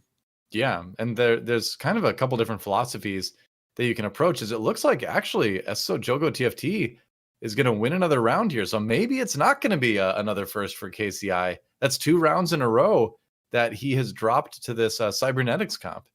Interesting. Yeah, it's really going to come down to if he can get on that Vayne, because if that Vayne is not touched, it's just going to melt through his 2 Vanguard front line, right? But if he can get on that Vayne, say an Urgot ult, then it'll be over pretty quickly. So I wonder if maybe he's got a little bit too much on his bench right now, because you want to hit things like the Thresh 2 and the Lulu 2, but he's got this Urgot 2, which would be making such a big difference, and maybe his answer to taking out that Vayne. But how likely is it that the Urgot is really going to get pulled in by this Thresh 2, or the Thresh 1, actually? Yeah, I definitely agree, but I think he has the health to go one more round here, make it to PvE. Sure. And then his plan is at 7-1, roll down and try to hit a 3-star Jhin or 3-star Teemo. So he's holding those for slightly the long game here, since he can kind of afford it, and there's not, like you said, not a big difference between first and second here. And interestingly enough, if he really is analyzing it for the long game, ASO is one of the people who only has 10 points. So the odds that he ends up in a tiebreaker situation with him is a little lower right now. So this could be a big 5-head, long game thinking here. So that's a good point. You never know. On to the Rift Herald, who has the Hex Tech, which, I guess you could throw that on the Wukong. That wouldn't be bad. Yeah, it seems okay. Just to keep it up a little bit longer. Switching to the Force Sniper variation as well to give him more damage to burst through that cyber front line. I think that's pretty important, actually. He's like we mentioned, he's having trouble getting to the vein in the back line, and if he can do that, he can definitely All win right, it. here we go. Big roll down. Yep. Probably one of the biggest roll downs I've ever seen at level 9, actually. I was about to say Starting from 7-1 with 62 gold is pretty insane. Yeah, that's crazy. All right, so looking for 5 costs mostly. I'm a little bit surprised that he's not buying out the 5 costs to lower the chances of finding the ones he doesn't need. He does find the Lulu too as well. I think he was briefly looking, like I said, for the Teemo and Jin, but since he didn't hit any early, he kind of gave up on it. Yeah. And so then he did exactly what you recommended, which was, sell everything else, because now the Thresh is going to pull in either a second Thresh or an Urgot here. And if it pulls the Urgot, that could be massive. And it does. Okay, Urgot. Who's it going to target here? That Vayne. The Lulu. And now, now he's on that back line, and now it's the first place. That'll do it. So nice adaptation for KCI to win game number 2. So that is 2 first places in a row for this guy. Strong start. Yeah, he's got to be feeling really good about that performance, coming in with 2 strong things. The only thing I'll call out is he did play the same comp twice, which now may make it contested. And if it gets forced off that comp, can he perform just as well? It'll be interesting to see if that happens. Yeah, we'll see. Let's take a look at the scoreboard in a moment to see where things are at. We have 3 players now at 20 points. KCI, Marcus, and Aegon all there. Khroen and jogo TFT from Brazil, 10 points apiece for them. And zugrug, Chewbacca still looking for their first points in the finals. And just to kind of reiterate what you need 30 points. And then after that, you need a first place, and that wins you the tournament. Or you need to be the first player to reach 50 overall. Yep. Yeah, and so like I said, KCI, Marcus, Aegon got to be feeling really good about their performance. Khroen and Iso, not so bad. Only 1 game behind, no big deal. Mm-hmm. Zugrug, Kano, and Chewbacca, though, have really got to step it up if they want a shot here, because, again, the points are sort of going to eventually, level out. And if they're stuck in a situation where somebody's already at 30 and they're at 0, the odds of coming back really go down from that point. So they really need a top 4 this next game. Yeah, that's right. So it could end in 4 games theoretically. It could also take much more than that. So we will find out. Either way, it's going to be a continuing great day of TFT. We're going to take a quick break, guys. When we come back, game number 3 of Mortdog's Top 4 Madness and a special guest. So don't miss it. Be back in a few.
Hello, everybody. We are back for Mortdog's Top 4 Madness, DoA, Mortdog, and now Scara joining us. Welcome.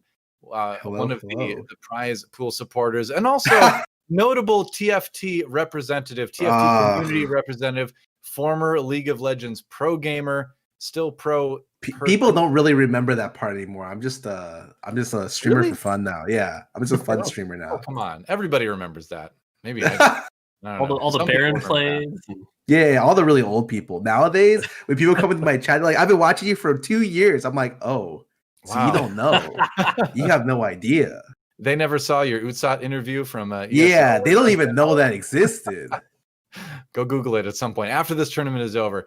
But yeah, so you've been playing TFT a bit. What do you think about 3.5 here? I think it's one of the best patches, actually. In terms of variety, you can play a lot. Even though like there's a couple comps that are super OP, it seems like there's like, you know, anywhere between like 5 to 11 playable comps, which is very high. Like if this was the competitive patch going into Worlds or something, I would be like, this is good, or like this is like great. Like I like that this tournament was held on this patch. This isn't even going to be the set going into Worlds, I would imagine. So it's going to be a while, but it should be good. Either way, we have had 2 exciting games. You've been watching Scarra. You've been keeping track of it. What is sorry to cut you out of this conversation so much more, but I'm trying to get Scarra a little time. We've been casting early, but Scarra, what stood out for you today so far from the games you've seen? Well, honestly, like I watched this tournament and I'm kind of cheering for. Okay, so I only know 2 of the people very like somewhat closely. I know like Khroen and Aegon. Khroen is always like a tournament monster. I think when it comes to every tournament I see this guy play it, I never have to check the standings because I know he's always gonna be at the top. It's really weird, actually super weird how good this guy is at tournament play. And then Aegon is like the same thing, but he's like it's even more pronounced because he's worse on ladder. But he's really good at tournaments, and sometimes he's really innovative too. So I usually watch. I really like watching Aegon. I think it was like a couple tournaments ago, he was whipping out like Star Guardians when they were pretty much unplayed. Yep, that's what drew me to him initially, is because I really loved playing it back then as well, and I was like, oh my gosh, this guy's playing it, and he's way better than me. So finally, I can learn from someone and get better myself too. So yeah, he's been fun to watch. How about you, Mort? What stood out to you in the first couple games? I know Astral Snipers has been a big thing, but anything else? Yeah, I mean KCI coming out strong. You got to call that out with 2 firsts. That's massive. You got to call out, Khroen playing the high risk, high reward Blade Master. One time it worked barely, the other time it didn't work. Right. Also want to call out like Aso Yogo coming back for Brazil. Hoping to see him kind of rise up and at least end up in top 4. I know a lot of, again, passionate Brazilian fans, so want to see him do well.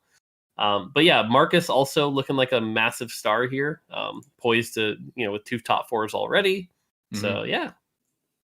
Well, Marcus just has been like one of the most consistent tournament players in recent memory. We talked about this a little bit earlier too, but 3 final lobbies in a row between the TL tournament, the C9 tournament, and now the Mortdog Top 4 Madness tournament, the biggest of all. Making it to that final lobby, of course. So he's due. He's due for a win. Wait, fill me in on this Marcus guy. It's like it's M35S. Is that him? Right. Yeah. M35S. I've heard people call him Mess. I've heard people call him Marcus because that's his real name. He's got other IDs where it's like Marcus 35, but you know how it is, Scarra. In like the early days of an esport, you've got Twitch IDs and then what they have on Twitter and then Superman, Man of Steel, Yeah, you don't really know. Man from Krypton. I got you. I understand. Yeah, exactly. Did you ever go by any alternate IDs to Scarra? I think the only thing that came up somewhat in the last couple of years was like Scarwa, where they replaced my R's with W's, and I don't really know how that happened. I know how that happened. That's kind of weird. But aside from that, no, I've gone by the same handle for a long time. Okay. So I got to ask, since you you helped fund the prize pool here, how you feeling about that? You ever feel like you threw money away? Like you just had a fire pit, you just toss that shit in there. What are you talking about? And you just set it ablaze. I was like, I'm like, watch it with like some fucking whiskey in the back. Like, yes. This is great. That's not what I'm describing here. I just wanted a little metaphorical example. But no, I think like it was never supposed to be about me. Like that's why I didn't ask to cast it. I didn't ask to like be represented. It was always like Mortdog's tournament. It wasn't like a Mortdog and Scara tournament. Like I've had ideas for my own stuff, but like I wanted this to be more so like for the community, because when Mortdog first talked about this tournament, it was like he was donating a lot of his Twitch income and his like YouTube income into like essentially the prize pool, and that's how he got the prize pool. I was like, fuck it, I'll donate my Twitch and YouTube income too, because I think in quarantine, like I don't have much to spend money on. Like I'm pretty easy laid back guy. I spend a disgusting amount of money on delivery every month, but aside from that, like I don't spend money. So it's like, okay, I'll just give some stuff back, Right. I think it's also funny because like I really did want to host like the largest non-Riot like prize pool, and so I was about to throw it out on 10 grand, but I was like, it's probably 5 is an extra 5 is probably good enough. I think we have like one of the largest in North America. We passed the TL qualifier, we passed the C9 qualifier. I mean, the TL qualifier was like $500, so I don't think that was very impressive. But I think being able to say that is nice, So now it's kind of just like where it's like that scene from Joker where it's just like the pile of money on fire, but it's like your face over the Joker, and then it's just Mortdog Top 4 Madness. So yeah. Like I'm happy to support it, honestly. Like it's awesome. Yeah, I think it's cool. It's like for me, it's like I like Mortdog. I like the people who are backing the event, Giantslayer. I was actually they've asked me in the past to do stuff with them, and I've always said no because I don't like associating myself with things that I don't personally control that much.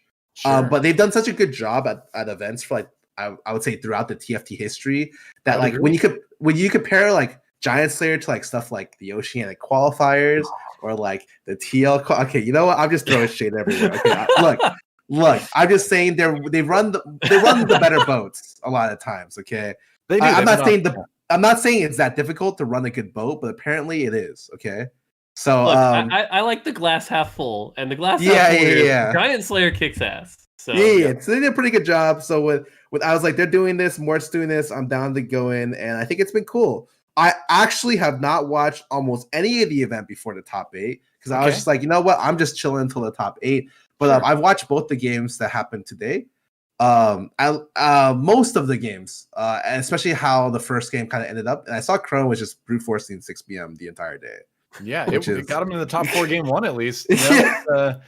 I mean, it's strong, but it's the Omega high roll. I think it's great. I think I'm happy to see that it's possible to do that. And I think Astro Snipers is better than I expected. I actually didn't expect it to be like so good, even though I thought it was good. It's just better than I thought. Well, it's been a weird comp, right? Because and you probably have seen all this from like the other angle of things, where basically Astral Snipers, when 3.5 came out, everyone was like, "Oh my gosh, this comp is the strongest thing we've ever seen. It's too strong. OP, hotfix, please." And then people realized it wasn't. It was only strong initially because it was the first comp that was really figured out and really polished. And then other comps got polished and they got better, and so it went down. And then after a couple patches, it's come back up again. And now it's kind of found this nice niche where it does have a very high top end, but it's a little bit tough to get there because you're relying on multiple 4 costs as 2-stars. Yes. So the biggest thing that counters against things like 6BM. So the biggest thing about that comp is like it's got so many 4-stars, like you said, right? So it's like an unrollable comp at level 8, and you can't go on that comp if you're lose streaking because you just kill yourself. So it's like it's got things that you need to get into place to play the comp. I don't think it's a comp where at the very beginning of the game, fuck it, I got 2 tiers and we're forcing this shit. It's like, well, I want to force this.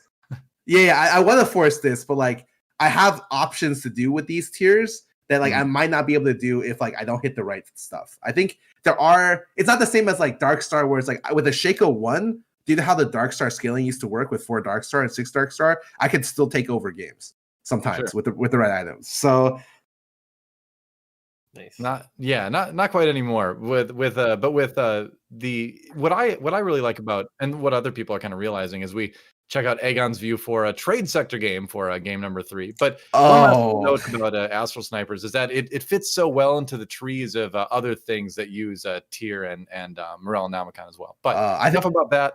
Time to talk trade sector. I have a question to you guys. What is your favorite starting opening item? Because I feel like everyone has a different answer. I mean, as a perpetual Sork and Star Guardians player, it's still got to be Tyr for me. So I'm a big fan of Tyr, as it's pretty flexible and gets you into the you can get into the Cassiopeia, you can get used to the Zigs, the Astro Snipers. Second place, though, I have to call out Armor, and especially on this galaxy, I would actually even put it in my first. Really? Because Trade Sector, again, I was going to call this out. Trade Sector, we've seen reroll Battlecast do well. Yes. This is Trade Sector, like that's where this comp does best. Get that armor, get that bramble or red buff.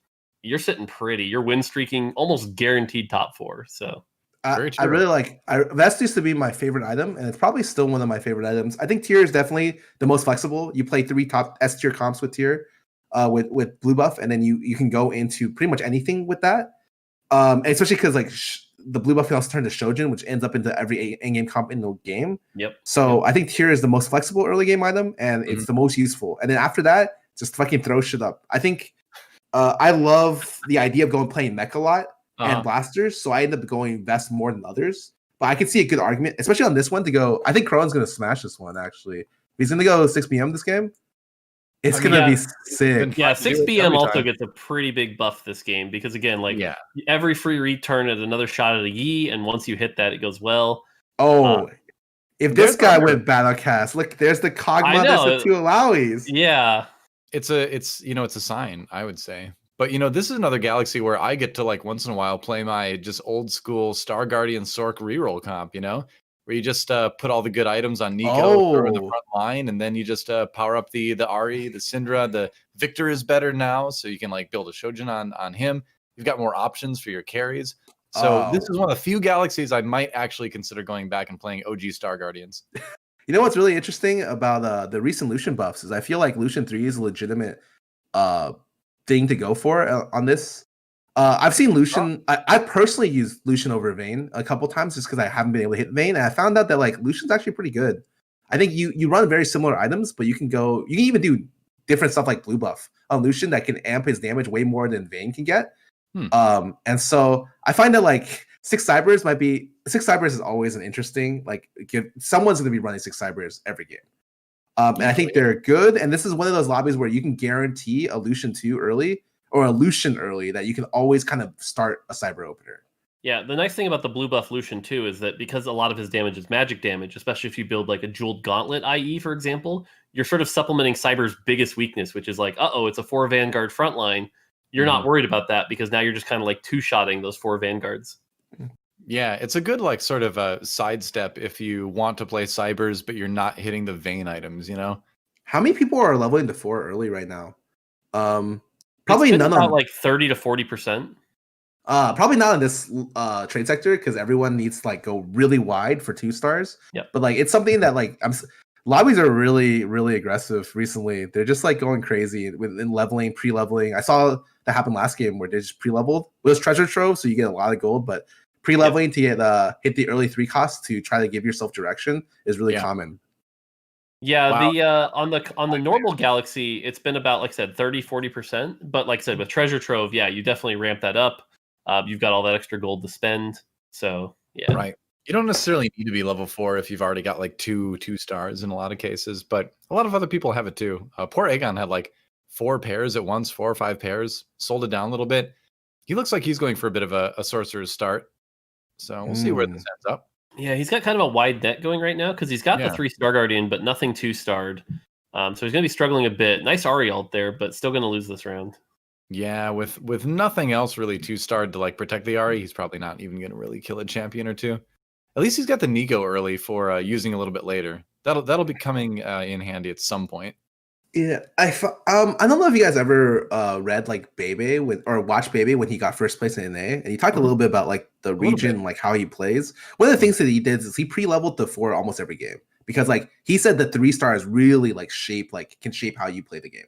Yep. And I thought that was very very interesting. Like I definitely think that like when you see people run these like bards at 2-1 or get like a Nico and be able to kind of push their way toward something, it's very I guess indicative of what he says that is like kind of truthful in the sense that like 3 stars do shape a lot of how you play it. Yeah, the 3 costs is, you get the Cassiopeia, the Vayne, the Jace, the Bard. Like you said, there's so many that if you even at 1 star, it's like, okay, this is what I'm going to build my comp around. So it's definitely a valid strategy for sure. You are betting on a 15% chance roll, so it's a little risky, but man, if it pays off big. Yeah, we've seen other players like Polt play that really aggressive leveling style too, and kind of count on finding something stronger than the average lobby or the average player in his lobbies, and kind of building around that. And that almost seems like a little bit of the Korean style in general, is to just play a lot more aggressive around like leveling and building a strong board and focusing on everything. And the economy is a little bit secondary, whereas in NA it's like economy is paramount. And if you do anything else other than hit that interest point, there's something clearly wrong with you, you know? I mean, I've definitely been like, I'm a huge like risk taker, so I do that every time. I know it's stupid a lot of times. By the way, nice Mortdog carousel. Yeah, I was gonna call out the defensive carousel's got a few people. Oh, the battlecast player is rubbing his hands together. He's like, "Oh yeah, this is my time." You know, I think there's 2 of them in this lobby so far. Yeah, getting the armor or belt that you need, this is definitely big. And if you already have that, getting an ionic spark component, this is a carousel those players are going to love. Oh, Cronin's just like, sweet, this is half of my Hurricane for my Master Yi. Oh, Master Yi Hurricane has been a really interesting kind of shift. I didn't think it'd be so important, but the idea of your carry being able to hit multiple targets is like extremely relevant, especially when you're going into like level 9 and there's like 9 units on the board. I have to call out there that Aegon just blew his entire economy to 5. I noticed that, and he does have some strong, like, I guess, Star Guardian additions he can do. He has a Syndra. He Nico's the Syndra for an early Syndra 2. What? All right. I respect this. Hell yeah. Okay. It's not bad. Like, Syndra 2 by herself can still be pretty decent. But will it live long enough? And that's the thing. He's going to need to start to like protect it a bit more if he's going to want to get some real value out of it. Did he already have a Syndra on his bench when he did this? Or did he find it on the first? Okay. He had a Syndra on his bench, found a second, and then Nico'd for the 3rd.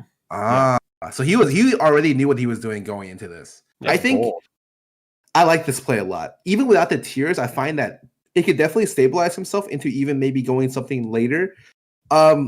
I don't know how you guys all know like the Piba comp where it's like the Nico into like a godforsaken huge amount of legendaries. You can kind of transition into I think a variant of that comp even if you don't have tiers.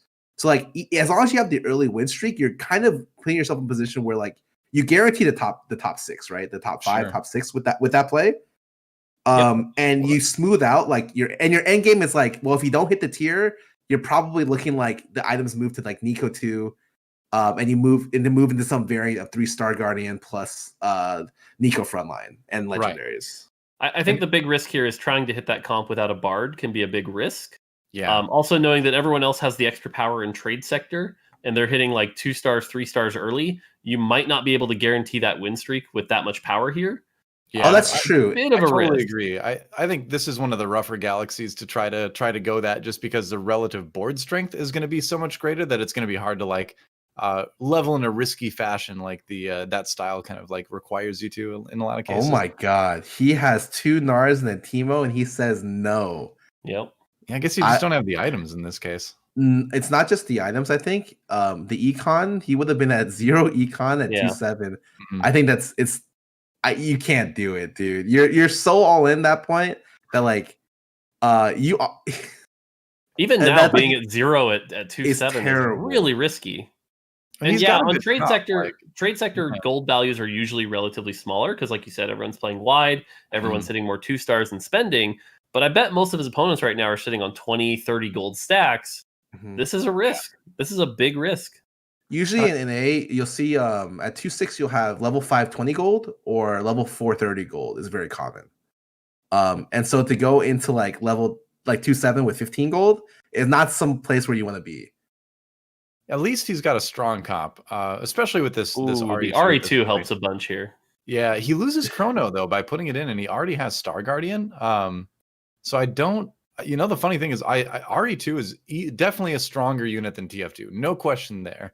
But losing Chrono, I guess it's okay to lose Chrono because you're not as reliant on Cinder damage anymore. But it makes me a little bit uncomfortable just to toss that synergy out there like that. I do think the correct play here is you ditch the Zoe for the TF. Yeah, Zoe's not that important right now. You're not running 6-star Guardian. I think that's the play, but I think he cares more. Oh, he already has 4-star Guardians. Yeah, he definitely was the right play. Right now, he's just thinking about what to put in next. So, like, I probably would have missed this as well for sure. Because I'm just thinking, like, okay, what goes in after the next round? He's leveling at 3-2 and putting in a TF. By the way, you got to call out the KCI Bard, 2-star Bard. Holy shit! Shojin Hurricane. TFT. He's playing Farming Simulator right now. He's farming those meeps, man.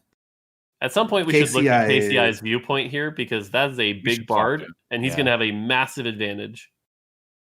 Yeah, I'll request that we move over to KCI. We'll see him in a couple seconds here because you know, you kind of mentioned this Scara, where like, you know, playing that comp that gets you to 9 fast, you know, the Piba style, the lots of legend styles we've called it sometimes too, and it is more difficult to play on a galaxy like that. But if you get Khroen already hard too, then you can do it. Cronin already hit E2 at 3-2? That guy's cheating, actually. That's not fair. That's the fastest he's hit it today. Yeah, KCI is going to get top 4 this game. Pretty much guaranteed with that play. The one danger about playing Bard is you have to be good at transitioning. So you have to be able to transition your comp within like a set. Ideally, you want it in 2 rounds or 1 round even. And like, especially when you're going to that big late game where there's a lot of, I guess, flexibility in how to play, it becomes really difficult because like sometimes you hit stuff you're not expecting and you have to play a different style of the build than you want. Yep. So very sins, I guess. Ooh, yeah, transition. I think comparison there, but yeah, it's KCI, our 2-time winner so far, trying to make it 3 in a row. We'll see if he can, but mostly just built around supporting this Bard. This is really risky. I'm about to say, like, this is definitely a lot of beep. He's meeping for sure, but he's on a 6-game loss streak. He's at 68 health. You're going to have to transition hard, and with these items, I think you're transitioning to maybe Ashe. Yeah, Ashe, usually maybe into Janna later. Janna Zera. That's the most common way to use Shojin right now. Is like that specific transition. Yeah. Right, but I'm just worried with everyone having the relatively higher strength boards because of trade sector, that he's going to lose too much health to get to the point where Janna is a realistic option. I think that's a big question with this galaxy in particular. You know, we talked about it earlier, but he's doing it anyway. So we'll see. Yeah, and this is one of the things, at least I personally like about the galaxies, is like certain strategies that work sometimes don't work in others, and there's minor differences here. And so in trade sector's case, it's everyone's board is relatively stronger because everyone's getting a free reroll every turn. Right. And so because of that extra board strength, a game that might feel like a high roll to you is actually just a mid or even a low roll. and you've got to play around that a bit differently. Right.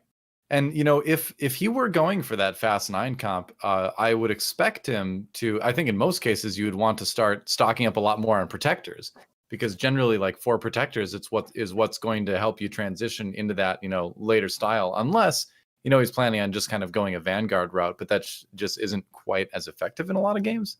It's interesting because he's holding the Gnar and the Nautilus as if he's like still going to go Astro, for the third game in a row. So he does have Morellos now if he wants it, I guess. And he does. Okay. I don't think he's gonna go for the legendaries that you'd expect. He's probably gonna transition straight into Astro. Wait, but like that's not really possible. No, he has to, right? There's no blue buff.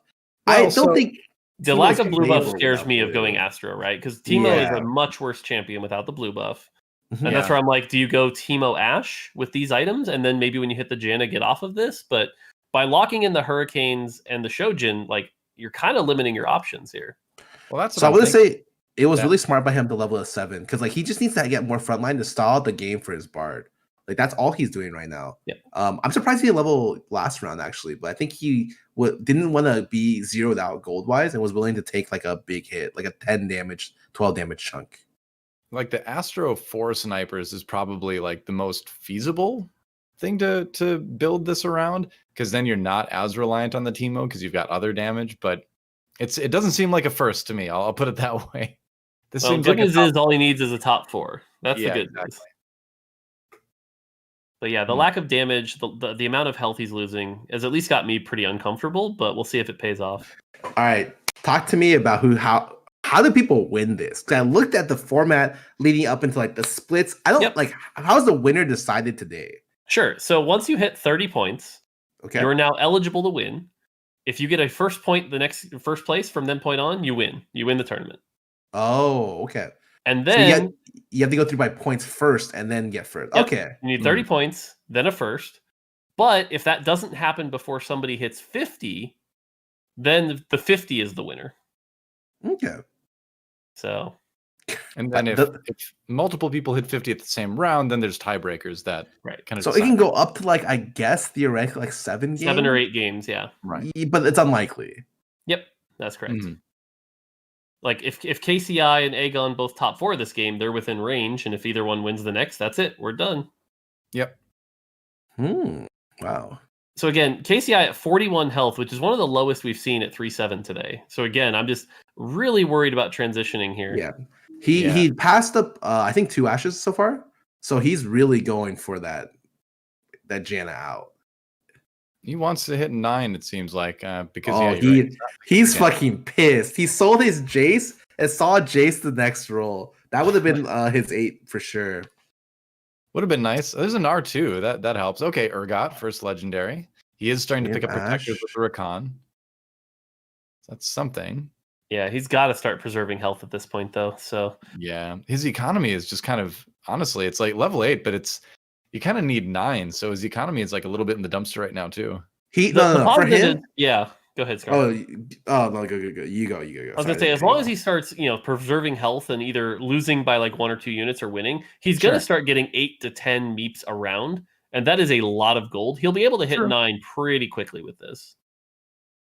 He's getting a lot of that. Is like the most meep generation I think I've ever seen too. Yeah, his actual econ doesn't matter like at all. Yep. He will hit 9, guaranteed, if he's able to live the next 4 rounds. This is all right. Getting 10 plus meeps around may offset that. You're right. Yep.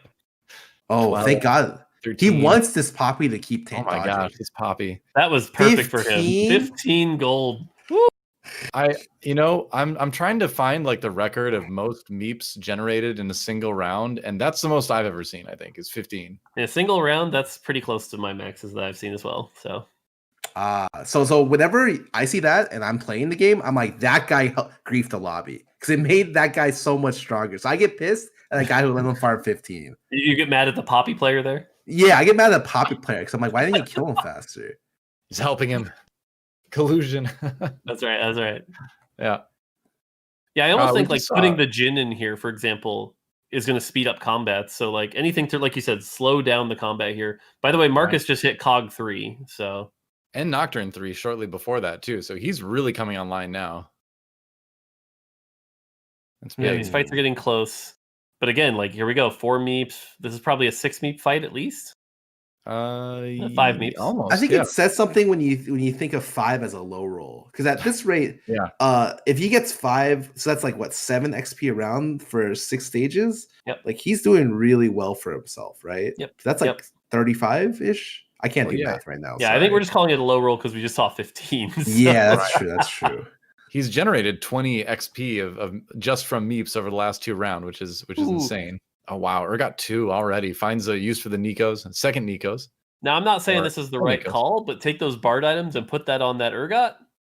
He's got a way to use them. So like late game, there's Urgot, there's Janna, there's Thresh as like Shojin users is usually the most common 3, and they're all good with it. Usually Janna is the best one, but certainly like if you have the strong bench, like Thresh is very useful with those as well. I'll also call out that while we were worried he was at 41 health, thankfully he started winning rounds, and everyone else is dropping down. So like Marcus and Kano are both at his level, and the fact that he's going to be getting all this extra gold generation, this is looking pretty good for KCI to top 4 this. Yeah, it is now for sure. Only 8 meeps this time. Oh, tragic.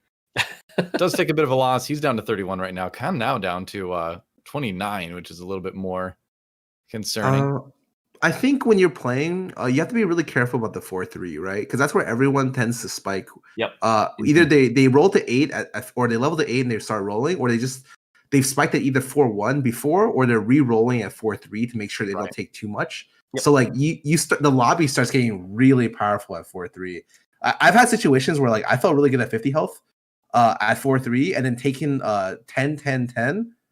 Yep. And you realize that like if you're not strong, you're rolling instantly. Like if you fuck up and you take 12 here at the 4-3, sometimes you have to roll all your gold after the carousel. Right. Yeah, and this is going to be a hard situation because he's so close to that 9 that he wants to hit. So even if he loses here, I don't see him like doing anything crazy like a pivot. This is like hold out as long as possible. The problem is I think he wants to go into the legendaries, but he doesn't have enough defensive items for his Nico. Yep. So he's kind of in a weird spot because usually the comp's best item is Shroud as well as other dodge items on Nico, and he doesn't have a single frontline item. So he has got the Morellas for Asol. He's got the like other like the Shojin stuff for like his Thresh or Janna or Urgot, but he's really lacking the lacking the front line. Yeah. By the way, we called out that Marcus hit the Cog 3 and the Nocturne 3, and we're seeing here that Kano is also running that reroll battlecast. So it seems there's a little bit of a hand-holding going on here, and unfortunately, they might have eaten each other's lunch a bit too much, and may not top 4 because of that. So well, that's one thing you have to really worry about in this galaxy is you got to be scouting a lot and trying to avoid doing that where everybody's going to be tempted to play reroll comps like the battlecast one because that's kind of the shiny new reroll toy at the moment. But this can happen. Yeah. On the other side, Chewbacca winning, 88 health, win streaking doing well, Khroen doing well. I want to call out that like between Chewbacca, Khroen, Yusho Jogo, and Zugrug, these are a lot of our lower performers right now. So if the results pan out this way, we're going to have a much more even distribution of points after this game. Yeah, for sure. How has Chewbacca been doing in the qualifiers leading up to this event? I've never really heard of him before. He is a French player, I believe, from EU West. And coming into this, he did pretty well. I mean, it takes a lot to get to this point, I suppose. I don't know a lot about him, though, other than that he likes Chewbacca and he's very good at TFT. His day 2 performance, he topped the lobby barely with 3 top 4s out of 5. So not too bad. One of the lower lobbies for sure, like the tighter lobbies. So... And then based on day 1, because he got in, Oh, it's time. It's time to swap out the Bard. Was that Jace a mistake? Or not Jace, the Jhin? He doesn't have Jhin items. Yeah, I wonder. Is he going to put double Shojin on Jhin? Like, is he going to play... Like, he's going to play Ashe from this position with Ashe Lulu. So it's like... Well, I guess passing the Ashes. Yeah, like... is that what he's looking for on his backline? It's like even itemless Jhin does fairly well. Like it's certainly no slouch, but he doesn't have any Jhin items, and he's been holding on to that Jhin since 4-1, I think. He's got some great Xerath items though. All right, here we go. Level and roll down. Yep, Lulu. Is he going to pass the Ashe? He passed the Yep. Ash. So he's a run sniperless Jhin. It's possible, but I think if he finds there it is a Xerath, that's what he's really going to want to add for a Darkstar, because he can go Rage Blade, and then he can even toss both those runes on him if he wants to. It's really risky. Yeah, okay, so that makes a bit more sense. So it's just going to be Soraka. the Janna items. Yeah. He's mad because he didn't find Janna. He's really mad because like the Janna makes this comp really easy because he wants the he wants everything on Janna, but he can't find it, and his comp doesn't do anything without Janna actually right now. Well, the good news is he's at least got Urgot to keep him going for a bit. So I don't think he's necessarily doomed, but he's certainly a lot weaker. So he will bleed out every round until then. Yeah, 14 HP. He doesn't have a lot of leeway either. Oh, one of the interesting things is running Hurricane Echo. So because it procs on every auto, it does actually a lot of AoE damage as long as you have some other modifier. There it is. Oh, all right. There it is. Now he's pissed that he has to sell a Soraka too. Yep. You gotta swap though. There's just no choice. Without the Janna, it just doesn't work. Okay, there's another Janna. The Blitz needs to go. Yeah. Oh, come on. Yeah, probably. And again, this is where we see some of the difference in skill, right? Because how quickly can you transition? How quickly can you make these decisions? Mm-hmm. This is such a difficult one to navigate, right? Because he hit Jins and Gnar, which is neither of those two characters are like typical in the level 9 when it comes to doing this comp. Oh. So like you have to be versatile. I think this is it. I think KCI might be out. Yeah, I mean Kog'Maw. Well, I mean, if Jin snipes the Kog'Maw, he's got a shot. Nah, you forget how broken Soraka is. Wait. I don't Is this know. 14? Is this 14? I have no. I can't count. Nope, not quite. So it's tough because and he's lucky he won that round really, because like usually Soraka won with no items. Sometimes doesn't even get the cast off, you know. So there's a Janna too. All right, he found it. What? I'm a bit surprised. He found the Asol. Yeah, okay. So the Morello goes on the Asol. The items go on the Janna. He's got the Soraka 1. Now this comp's coming together, but he only has 1 life. So this could go very poorly very quickly. And who do you put the Rage Blade on here? What do you think? Echo. Urgot. It doesn't matter. Faster. Echo. All right. What the funniest thing here is like, wait. There you go. There you go. He chomped it. He did. He did chomp it. I actually think the effectiveness of the second Hurricane is not worth the like Chalice would be better in that situation. Because getting the first cast off. The Rage Blade. For the for Janna. Sorry. Right. That's what I'm saying. Like get rid of the second Hurricane, put the Rage Blade on. Would have been I like Chalice more. Because I think the optimal, like the first ulti matters more than anything else to get yourself going, especially when you have Shojin. Oh, for the 15 mana. Yeah, I can see that. But like he's in such a weird position because he can't put in an Infiltrator. He can't go backwards for Xerath, I don't think. Which is fine. I think Xerath 1 is really a bait unit. I've talked to people about this, and Xerath 1 and Janna 1 sometimes feel awful to play unless they're itemized perfectly. The Khroen hit the magical E3. I mean, he's sitting on top of the lobby. Nope, not yet. No, he does have the Z3 though, which is also hyper strong in that. Yeah, that guy is guaranteed a lot. Well, the nice thing is he also has Swordbreaker, which, as we all know, is the best item in the game. So there you go. My personal favorite. This guy had to sell his Jhin too because he realized he can't play it. I think that's fine. Like, yeah, you don't really need your Jhin 2 at this point because you don't really have snipers. You don't have Darkstar. You're just kind of chilling with the Jhin 2. So why not get the Infiltrator buff in there? Ooh, Aegon just hit Nico 3, by the way. I want to call that out because Nico 3 has just as good of a win rate as Yi 3 when it comes to the data. That does not surprise me at all. Yeah. That's crazy. Nico 3, I've been saying since 10.8, Nico 3 is one of the strongest units in the game. I think this is it for KCI. I think this is... This Janna is actually ridiculous, but... I still think... There's not enough damage. We're going to get there eventually. Yeah, there it is. And that's it. Couldn't quite pull it together. Well, he tried. He took a shot. Didn't end up working out. He's going to go out in 7th. Zugrug out in 6th. And now we're on board with our lobby leader, Khroen, who has great E items, but one Master Yi remains between him and a first. It seems like. So I want to call out the people here. Aegon and Marcus are the two people that still have 20 points and could end up at 30 after this. And right now they're sitting at 4th and 5th. So this is a tight battle to kind of get to that window. Right. So it'll be interesting to see which one can pull it off.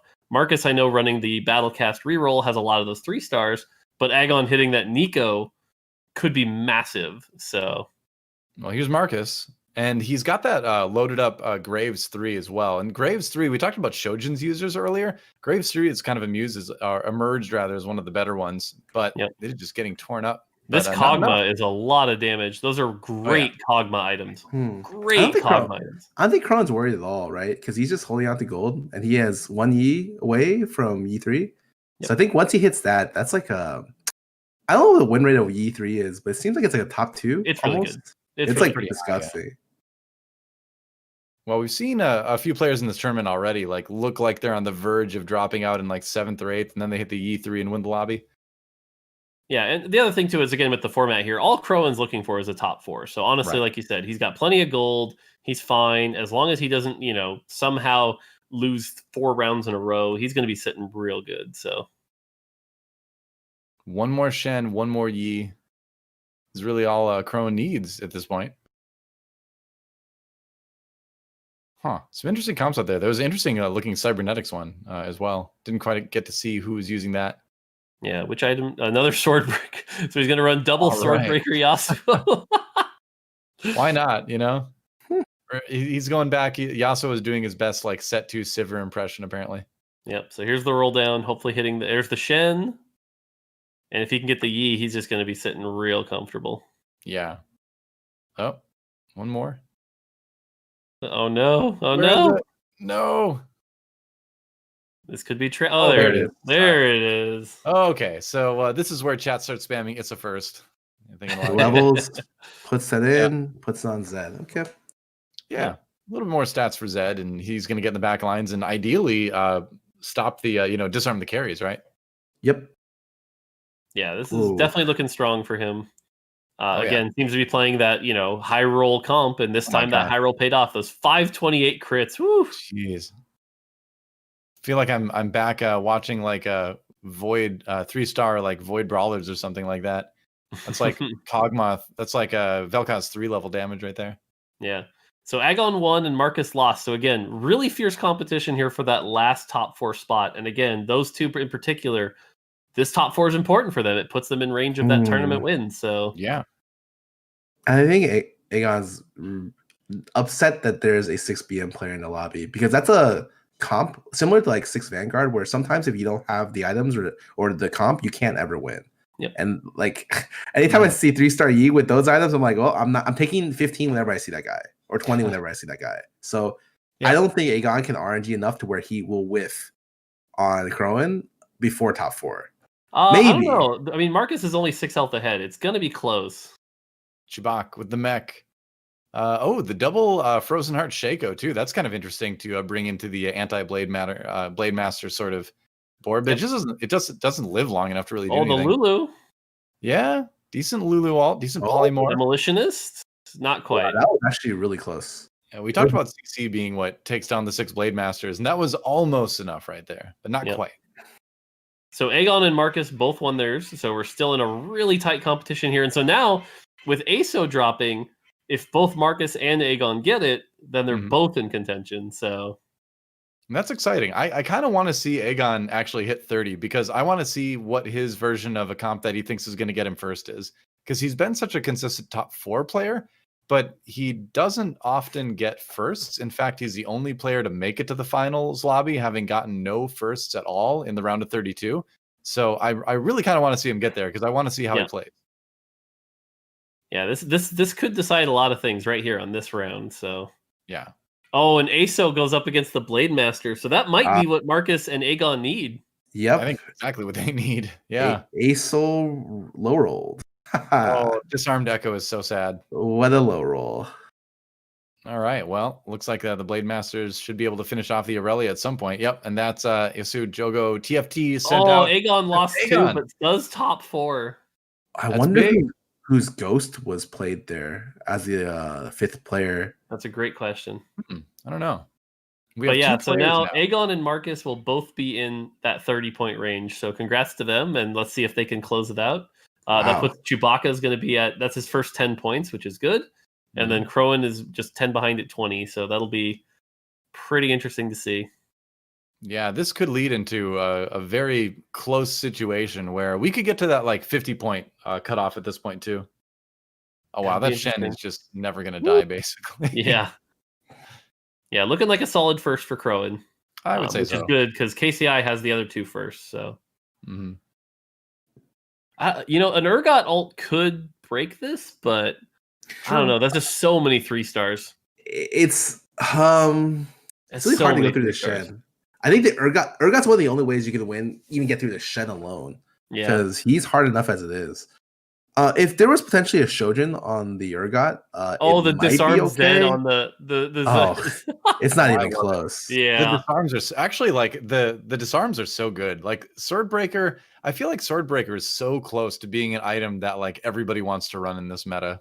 Maybe after 10-16 hits, like next week, that'll be the case. But I feel like it's right on the edge, you know? Yeah, we'll see. Chewbacca actually losing to Marcus's ghost though. Oh, okay. That's what that was. So yeah, looking real good for Khroen here in game 3. Yeah, I would say so. Yeah. It's all about those top 4s right now. Yep. And who claims it's a first, as they say. What is he putting in at 9? Probably like Khroen is just waiting, right? Yeah, I think he's just waiting to see if he needs to do anything. It's like a Thresher Ace Soul, more than likely. Ace Soul is probably the most likely. It gives you 10% more damage on your Yi. On your Rebel comp, yep. Yeah, and that's pretty much it. Some 5 costs anyway. Yeah. But I feel like we're kind of like just waiting for the inevitable at this point. We'll see if Chewbacca can take him, but I do like those ASOL items in the back. Those ASOL items are actually nuts. Yeah. Because you'll watch him just full heal right back up. Yeah, those ASOL items are fun. Oh, that's scary, actually. That's really scary. Oh my gosh. Wow. Okay, that's scary. Maybe this isn't totally over yet. I really like those ASOL items. Infinity Edge, Jeweled Gauntlet, Gunblade. He went full damage. Yeah. Hurricane. Gunblade. Hurricane doesn't work on Zed's ulti, right? No, but he's just doing 2 high AD attacks, and he does have the disarm. It does work on disarm. So yeah, Hurricane with disarm is the old classic from set 2 that caused so much angst with the Silverblade Master meta. Oh yeah. Well, when Hurricane used to proc the Sivir ult as well. Yep, exactly. Yeah, you just see like nothing but chakrams flying around the screen, basically. 66 gold. Here we go. Good luck getting your ASOL. Here's the roll down. Quick roll down. I think that's it. It's huge. Oh, there's the Thresh. Yeah, I mean, I guess you take a Thresh over nothing here. For Mana Reaver? That's that's good. Actually, yeah, I like this. Mana Reaver is so often forgotten about. Mana Reaver is extremely strong. The problem is, it's just like the units you get Mana Reaver from are really hard to get. Yep. Or don't have built-in synergies, like a really Darius Thresh. Rest in peace, Kassadin. That unit was actually. He's already Mana Reaved the Gangplank here. That ASOL's in a pretty good position. Can it live? Doing its thing. It's doing its thing. The healing. Woo! Even I don't think you can high roll higher than what Khroen has here. Well, yeah, the Aurelian Soul, maybe. But yeah, because like Mana Reaver didn't work out. He's gonna just search for the Darius too. He's decided Mana Reaver is gonna be what's gonna possibly carry him. Massive props to Chewbacca for this ASOL itemization. I don't think anybody would have called that out. Really well played here. Usually the ASOL itemization goes into something like Morelos plus like Bramble, like a defensive item, and then like maybe Gunblade. But this guy ended up doing full damage, and it worked out great for him, like super well. I think it's smart because like the only way you're going to kill that Master Yi is like burst it down quicker than it can burst you down, and so plus with the Demolitionist, like that Yi is getting CC'd. Oh, but this time that's going to do it. Wait, Demolition? No. What? Okay, Demolitionist is a pretty good trait. Yeah. Really well played to Chewbacca there. Yeah, Chewbacca, our sole EU representative, managing to win game number 3, and of course, he's going to add 10 more points to it. But the big story after that game is that we have 2 players at 30 points, which means that either Aegon or M35, so Marcus, one of those 2 players, Aegon and Marcus, if they get a first in the next game, they win it all. Yep. It's really cool to see. So now the pressure's on. Will they change their play style, as you mentioned? Are we going to see them try to maybe go for that 6 Blade Master high roll? Although even that hasn't been working out. That hasn't been hitting first at all today. Are they going to focus on something like the Astro Snipers? What do they go? Right. And then Zugrug and Kano, are they going to play spoilers? Or what are they going to do at the bottom? So it'll be interesting to see. Yeah, we're seeing now too that the Blade Masters do have counters to them, and also being the taking it kind of outside the game a little bit, being the 2 players on the verge of winning does put a big target on your back as well. So people are going to be looking to like steal your items off the carousel, deny crucial units at certain times. There's going to be little things going on there too with the other players trying to hold them back. Yeah, I think totally. Oh, go ahead, Scar. Given this format, it's like one of the few formats where griefing is actually good. Like if you're not going to be able to get to top 4, or you're not able to be able to get to like or you're into top 4 already, and you just want to grief the KCI Aegon or Marcus, then you should do that, because like if you can't first place, extend the game, make it go one more, maybe he can high roll another game. Right. So most formats don't encourage griefing as much as people may disagree. Like usually you always just play for yourself. Like you're like, okay, this is the best thing I can do, and it's only like, okay, well maybe that guy wants that carousel item, and I don't care what item I get.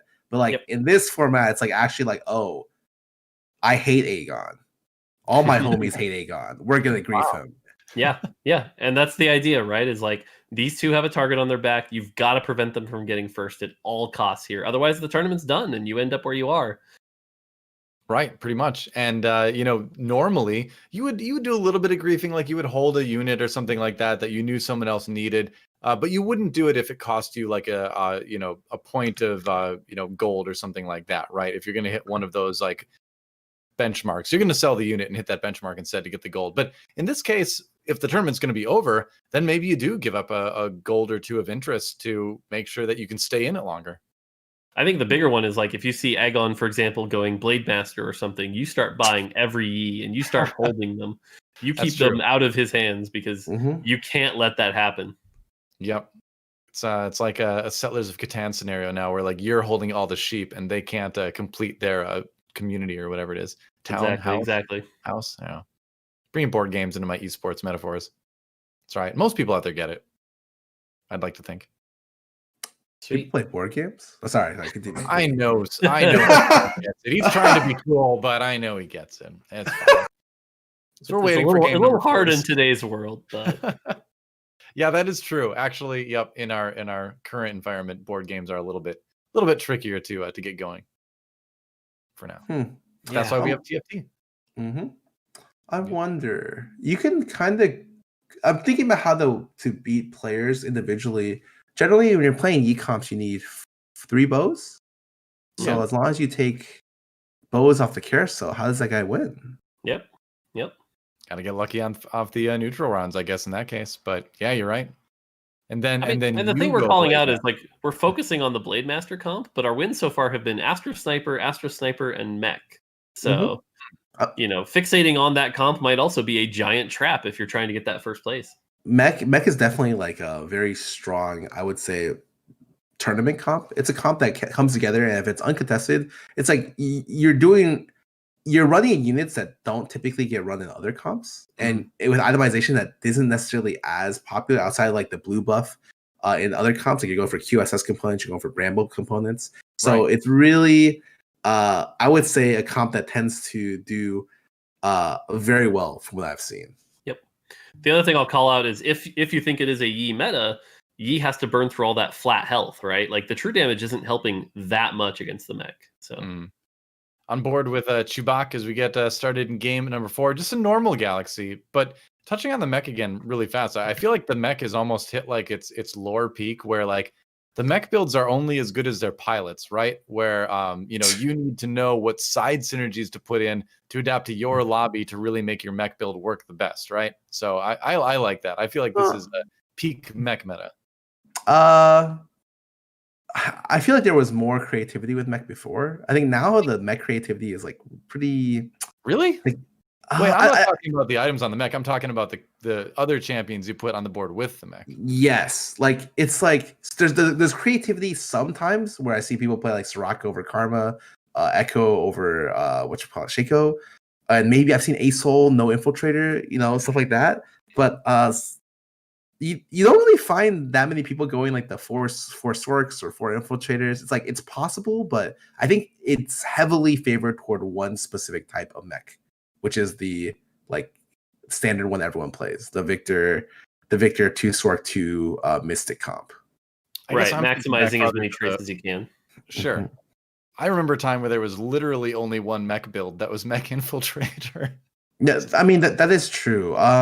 Demolitionist Kaisa was certainly a bit more limiting. Yeah. Okay. Yeah. Well, either way, mech is a fun trait. We'll put it that way. Graves and his twin taking out the do you say sights or kites? What do you think, Mort? As far as the official name. He has Cyber? The official name for those neutral minions that he just killed. Oh, I would call them the sights. Okay. That's what I was leaning towards. But I've heard other people say others. But yeah, Scar brings up a good point. Early Vi, so a possibility to go Cybers, but you're kind of hoping to find the Lucian to go with the Graves, so you have Blaster along with that. I mean, certainly this Cyber start plus that Infinity Edge has got to leave you feeling pretty good. So. Yeah. I would say so. And Cybers is definitely a comp that can still get firsts. We've seen it in tournaments very recently as well. Yeah, certainly in normal games. If I for the Cyber first, this guy. Yep, there he is. Do the level. Ah, wait. You still could. Didn't do it. Yeah, you could still hit 4 if you wanted to, and I really like the Graves Lucian, but then again, you don't really have the item components to support cybernetics. I was gonna say the one really rough thing here is he's on a 2-item start. Yeah. And so typically when you have a 2-item start, you either better have a strong board to win streak with it, or you're going, hey, with all that extra gold I got, I'd better be econing. Right. So yeah, I think in this case he's using the Nocturnes here to econ. Yeah, so. It is really awkward that he ends up only having 2 components. So like he can't even really run Cybers here. That's kind of awkward. Which I do think he made the right choice here, though. He ran the Vi plus the Graves to get the Blaster, which was the best thing he could do with this item combination. And decided to go for whatchamacallit? Econ? It's very interesting. I think most of the people I know would have actually leveled there, but he decided to play it this way because he saw you had 2 items. But pretty smart. I think it's the right play for sure. So definitely. Good play, Chewbacca. Yeah, you've got a little bit of a slower start. You're not really going to be able to contest a lot of the other boards in the lobby. So, why try? Might as well get that interest gold and play it slow through, through Krugs, through Terror Bursters. Exactly. Yeah. Oh, interesting. So he could take out the Vi and drop in the Darius for Space Pirate Blaster. Oh, that's really risky. I feel like this is just saying, hey, I'm going to lose 3-0 every round, 4-0, because this is just nothing. He's like, maybe I get lucky and make an extra gold, but you need to get really lucky to kill anybody. Yeah, that's real tough. Yeah. Kind of rolling the dice a bit, but, I suppose the Vi is comparable. It's a little bit stronger of a front line, but it's still probably going to be a same result. So I suppose this is a good matchup for him, though, to try to earn that gold. I agree. He does get one. Oh, okay. There. Greed is good, as they say. Yep, Galaxy Brain Play. Yeah. All right. That was a pretty weak board that gave him some time because all the damage is in the Caitlyn ult, so that worked out. Yeah. Not bad. And he's still, he's at 90 HP. He's not losing like a ton of health. Finding the Graves too is pretty sick, actually. Okay. And Cybernetics is not terrible because at least, the Lucian who you want to get the buff the most gets it. Yep. That gold actually may matter a lot here that he got last round. Right, because if he wins this round, he can sell the Darius, be at 20 exactly. And right. Actually, I guess it doesn't matter because if he ends up losing, he just sells Nihilus or Poppy. So maybe not incredibly important. No, I think you're right. I think it's, at least he gives himself the chance to make it without having to sell more. I think he's pretty fortunate to get the Graves 2 back here because he tossed away Graves too early to get the item component. And so it's nice to at least have him 1 2-star unit. Yeah. and he's gonna start streaking with 20 gold at 2-3. He's in a pretty good spot. Yeah, Feels I'll call out good. his positioning there. It was really good to catch the Nocturne and keep the Nocturne off of the Lucian too. So that was real smart positioning. Yep, and that's part of it, right? Like you see a lot of newer players get like a board like this and like, oh, sick, cybernetic blaster, I'm so strong, but then they don't position well, and then they lose rounds and like, oh, I thought this was strong, I guess it's not. But you know, it's only about as strong as your positioning in a lot of cases. So, yep, Chewbacca knowing Does what's he up. get a vein with? Oh, that'd be big. That oh, guy we got it. Wow, He almost missed it. Still Yeah, works that out 18. very well for him. yeah. So now Vayne with a bow, and he is set. So. Yep. He's in an exceptionally good spot right now. Wow, he got perfect item, perfect unit. Yep. I see KCI in the end grabbing the Darius with the Negatron cloak. Deep inside my heart, I hope it means he's got a rod that he can just go Darius with Ionic Spark and play Space Jam. But I know also deep inside my heart, right next to that other feeling, is a feeling that I won't see Space Jam anytime soon. Caston really crushed the comp, removing that unit. He was a linchpin. Who would do that? How dare they? I think I was actually glad to see Cassidon drop out. I do think he was a little bit too strong against basically every front line in the game. So that's I fine. will say But I he like was- this play, leveling to 5, being at 19 gold. As Yeah. long as he can win this, which he can with these strong items, this should put him right back at 20. So again, really good position to be level 5, 20 gold, probably as high as 30, 35 going into Krugs. So Yeah. So he, like, I can't believe he's with a 2-item opener. He ended up finding a board that allowed him to win streak. With this much gold, and I think the level was great, really, really strong. He doesn't buy the not pair, but he still plays essentially strongest board. Yep. And he knows, especially with the vein, with that item, that he can have something that he puts in that adds power.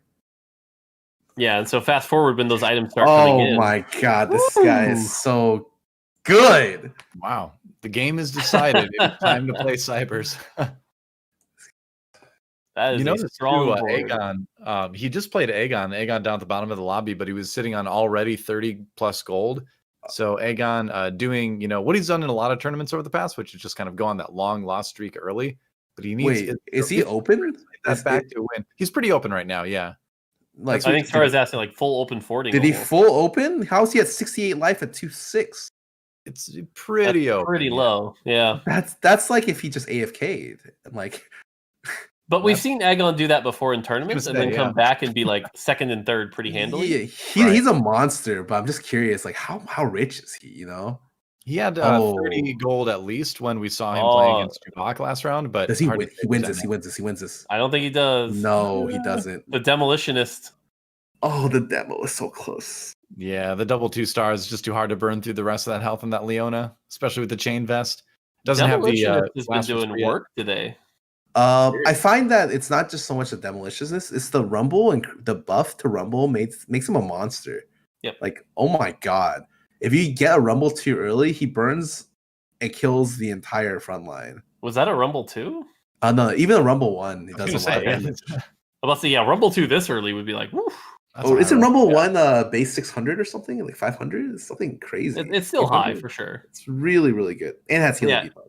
Aegon at 60 is definitely the lowest we've seen any point today at this stage. Right. If you're not an exceptionally good player, please do not try what Aegon is trying. That it is so difficult to stabilize when you're down that much life. That's one of the few who can do it. Yeah, that's a thing where you typically you have to roll a 3-2 at level 6 and roll a lot of gold. Yeah. So I'm curious if he's gonna roll all the way down to kind of stabilize because he needs. Do we want to switch to his view? Yeah, I would like to. I think. Let's do it. I think Chewbacca's got this in the bag. We've watched him for a while now. Yeah, he's chilling. I know how his 3 is going to go. I know what he's going to go with the items that he has. Yeah, he's even got the redemption. Yep. Great for Cybers. Yeah.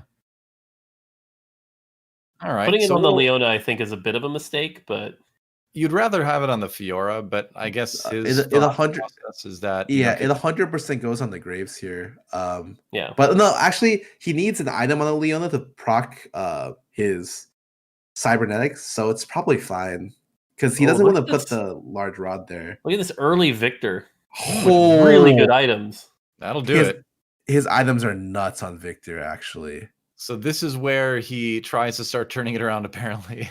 He just needs a tier at 3-3. He's good to go. I was gonna say tier or sword, because sword feels pretty good too. Yeah, but I guess Victor tier for that first cast. Tier for that first cast. I always find the value of the first cast is worth more than Shojin. Most of the I can times. see that. I can see that. Sure. Especially because Shojin only really outperforms dramatically by like to get like 3 casts. Even on the second cast, blue buff still does a decent amount, right? Yep. Oh, and he got the more 2. Okay. It's getting there. This is also something that could be a temporary placeholder for like a Cassiopeia or something like that, or he could go Astro Snipers. You can see him holding onto the Gnar there. Oh yeah, that's true. This could be a Cassiopeia. This could be Vanguard, but going Vanguard without the ability to that's a top 4, not a first for sure. Nah, so I love that he buys the Gnar, sells it instantly. As you guys are saying, he can go into Astro Snipers. That's a good ass play. You know, the thing is like I guess he's so experienced with Vanguard Mystic that if he can smoothly transition into level 9 and get the thresh board going well, then that's what kind of takes it to a possible first place comp. But I mean, 90% of the time, or maybe not 90, but a big percent of the time, it is still just a top 4 comp. Yeah, I think I've played this comp a lot, and what this is basically going to come down to is he needs the tier and the Cassiopeia by 3-5. If he doesn't have it by then, it's not going to work out. Okay. You know, lost too much health to stabilize. So the other thing we haven't considered yet is that Aegon is just purely playing for the 50-point win. Yes, for sure, and that's where Vanguard Mystic could be very good here. But again, he's got to hit that Cassiopeia real quick here. Yeah, he's got 1, but having Cassiopeia 2 would be nice as well. Oh, okay, he's got the Cass. You're right. Yep. So there it is. So now he just needs the tier. Yep. And he's got a good shot. You know, being bottom of the lobby, he's basically just going to have his pick of the carousel. Yep. And that's the thing. When you play this comp, because you're so reliant on that blue buff, this is where loose streaking makes a ton of sense. Mm-hmm. Is he going for Mord 3? I don't think so. He's got a few. Like, Mord 3 isn't terrible, but it's just generally not super necessary. Mord 3 with Death Cap though is really tanky. That's a lot of power. It looks like he's instead of going for a Jace 3, he's probably gonna offset to go for Mord 3 because just do the itemization and like what he's found, because he's found 5 Mords. It's really interesting. It's like a strong secondary carrier for the comp. Usually the first place of this comp you need a Jace 3 or like a Mord 3 or something. No. Oh, Mord, what have you done? He was definitely hoping for a tier. He definitely did not get that. Yeah, he really wanted a fucking tier. There's not even an RFC on this for his Cassiopeia either. You can tell he paused for a second and then he was like about to flame more, and he's like, I know he's watching this. Yep. An interesting pickup could have been the Wukong here to get the Vanguard plus the Titans. Sure, yeah. In case he wanted to kind of transition to like a 6 Vanguard at 7 thing. I don't necessarily know if that's optimal, but I've seen some people do it. I'm a bit for the Warmog pickup here. Especially now. Okay. I think the Warmog goes on the Mordekaiser. Yeah. And it'll just allow him to cast like 2 or 3 or even 4 shields around. And with that Death Cap, that's a lot of health to chew through. Yeah, I am all for the Mord 3 now. I want to see it. Wow, he's zeroed out at 3-5 level 6. So he knew in advance he was going to roll at 6 for Mord 3. As soon as he hit the 5 Mords, he knew that's what he was going to do. What an interesting strat on Vanguard Mystic. Yeah, he's still got a pretty decent board, although this effort doesn't help. But Mord maybe can sustain, enough for the Cassiopeia to get back into this, and I think she probably can. By the way, Kano is in the Master Yi with the 2-star Yi. Yeah. Which makes me wonder what Khroen's running right now, because Khroen's sitting at 49 health, and he's been running the Blade Masters all day, but I think this is the first time we've seen him get contested, if that's the case. It's a tough one to be contested on, too, because you're generally not going to... You never want to play... Like, that Yi comp is unplayable by E3. Like, you'll never hit, like... You'll be lucky to get top 4, pretty much, even with perfect items. We have seen a few Yi 2s win games this tournament, so it's not, like, unplayable, but it's certainly a lot harder. No argument from me there. You have to have a little bit weaker overall lobby strength to really kind of push that through. But that's incredible. I've very rarely seen it in my personal experience. I think it's So still a solid top 4 comp, even without the E3 in a lot of cases. So at least you can go for that, which in this tournament is not bad at all. I don't know if you saw, but Aegon has a problem in the sense that one of the people he's playing against also has a Casio too with 1 tier. So it might have been okay if that last carousel had 1 tier and they were able to split this tier here and then this tier, the tier 4-3.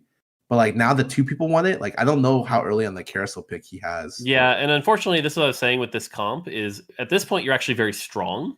And so what's going to happen is he's going to become like, you know, 2nd pick or 3rd pick in the next carousel, and that's when he's not going to get his tier. Nothing's killing. It's okay. Mord's never going to die now. Yeah, so you're really hoping that he gets the tier from the you know, the wolves here. Yep. Oof. Yeah. Just chasing her down. If this Mordekaiser becomes a 3 though, that's probably a top 4. Yeah, I could see that. I kind of prefer the Titans to the Warmogs though, because I think Titans is better on Mord 2 because you're guaranteed, I think, at least a 2nd ulti. But like Titans for Mord 3 for sure has got to be better. I don't think it is because the Titans does not give AP; it gives damage, which means the shield is not bigger. The extra armor in MR is okay for sure. Yeah, the extra armor in MR is what I'm mainly talking about though. Like that helps out a lot. Yeah, I think one of the things to kind of think about too is that we haven't seen a lot of players. We haven't seen a lot of players play Giantslayer. So just giving your tank a ton of extra health probably isn't that bad because people haven't been using that item that does well against tons of health that much today. Giantslayer is primarily like a blaster brawler item, and you really don't see it as much as you'd expect, unless there's a lot of those in the lobby. It's usually the 3rd best item of any DPS. Yeah, we haven't been seeing that comp get played much today, so that's kind of maybe a little bit of a read on the lobby too, that he can get away with just stacking health. The only other Giantslayer we've seen is the IE Infinity or IE Last Whisper Giantslayer Vayne has been a common one. Yes, because that'll chew through the mech pretty quickly. I've definitely seen that one before. That's something that I feel like I only started to see like maybe 2 or 3 days ago. It feels really, really new. Yeah, but it's good. Zugrug's definitely going Astros from this position. I'm wondering how many people are contesting Vanguard Mystic / Astro in this lobby. Because that'll certainly slow down the Mordekaiser. It wasn't the only Casio player. It might have been the Casio was also the other player was going mech. Oh, what is this? Oh, there it is. What is this? He found it. He levels instantly. Is this reverse Mortdog? Because he didn't get the tier, but he gets this? He can even stay at Econ. You got to do it. I like the touch though, where he's waiting just a little bit, so that here come the question mark pings. Yeah, his shark is preventing us from seeing them on the mini map at least. But yeah. I'd be pinging my own board. I'd be like, hey, check it out. Good luck. That's good for him. So yeah. Now if he gets this tier now, if he gets this tier, this has a shot at getting first. It'll be tough. Yeah, but it at least has a shot. Because this Mordekaiser is going to be tough to kill. Yes, it will. I wonder what the last item he's looking for on this Mord is. Infiltrator spat. Look at that. I think because you've got the death cap and the AP scaling, you go Morello. Do you want Morello over like D-Claw? I think D-Claw is okay too. I would go D-Claw also, but. Well, let's see what Khroen is. Actually, you're right, because you've already got the Morello on Cassiopeia. You don't need to double that up. You're right. I guess he's happy with a lot of different items. That's what's great about Mord. He could use AP and a lot of defensive items as well. Yeah. Okay, Khroen actually went Yi until the other guy, huh? Yeah, so this is where we're now seeing the first time that Khroen is contested, and it's looking real bad. Right. He has 4 Yis with 6 gold. And no items to really support it. Yes. Like, yeah, this is looking like a fast 8. Yeah, really. Yeah, I'm 1-star Zed. He's got the Zion there as well. Yeah, doesn't look like he's going to be winning any rounds anytime soon, unfortunately for Khroen. This one. Except for this one. Okay, never mind. He comes back. See, I tried to caster curse him, but I ended up caster cursing Zugrug instead. Nice. Oops. So yeah, Aegon looking pretty good here. Marcus is the other one we got to keep an eye. Or no, Marcus is the other one we got to keep an eye on. He's kind of looking to be struggling a bit here as well. So, oh, who gets the tier? Wait, I need to see the carousel. I know. I mean, Khroen's really happy to get the RFC for sure. Okay, Marcus 35 got the tier. Apparently. Oh, so poor Aegon did not get the tier. Oh, rip. You can see his little legend just bouncing off the tier, just like trying to take it away, but no. Oh, I mean, he can't complain. He got Mord 3. The team player didn't get a second tier either, so they're both in trouble, actually. Yeah. Oh, there's his Zed too. Yeah. Yeah, that helps because he dedicated so many items to it. RFC on Master Yi, so maybe he can win a couple rounds and stay alive a little bit longer. I do like the Riven itemization here as well. I actually think I like the Morellos on the Fizz a lot too. Obviously he's not like a 6 BM, but I also find 6 BM to be kind of weak with Riven sometimes because Riven just doesn't really need 6 BM to pop up. Yep. Mm-hmm. The biggest thing is like I think people don't understand how strong Hurricane is on Yi in this comp. So if you don't get Hurricane on this comp, a lot of times like it matters more than a lot of the other items. Like it's like almost as important as RFC. I mean, if you math it out, right, it's essentially doubling his output. And a lot of items don't get quite close enough to double the output, but double the output is about where like the top line is. And no other item on him comes anywhere close to that. Oh my god, look at this Mordekaiser. All right, and the spell's going to come back fast. Oh, the Lulu ult. I think he still wins this. I think the Mordekaiser wins this. Yeah. Oh, it's so close. Oh, the the shield. Yep. Mordekaiser wins this. Oh, wow. Mord 3, ladies and gentlemen. You love to see it. You do, indeed.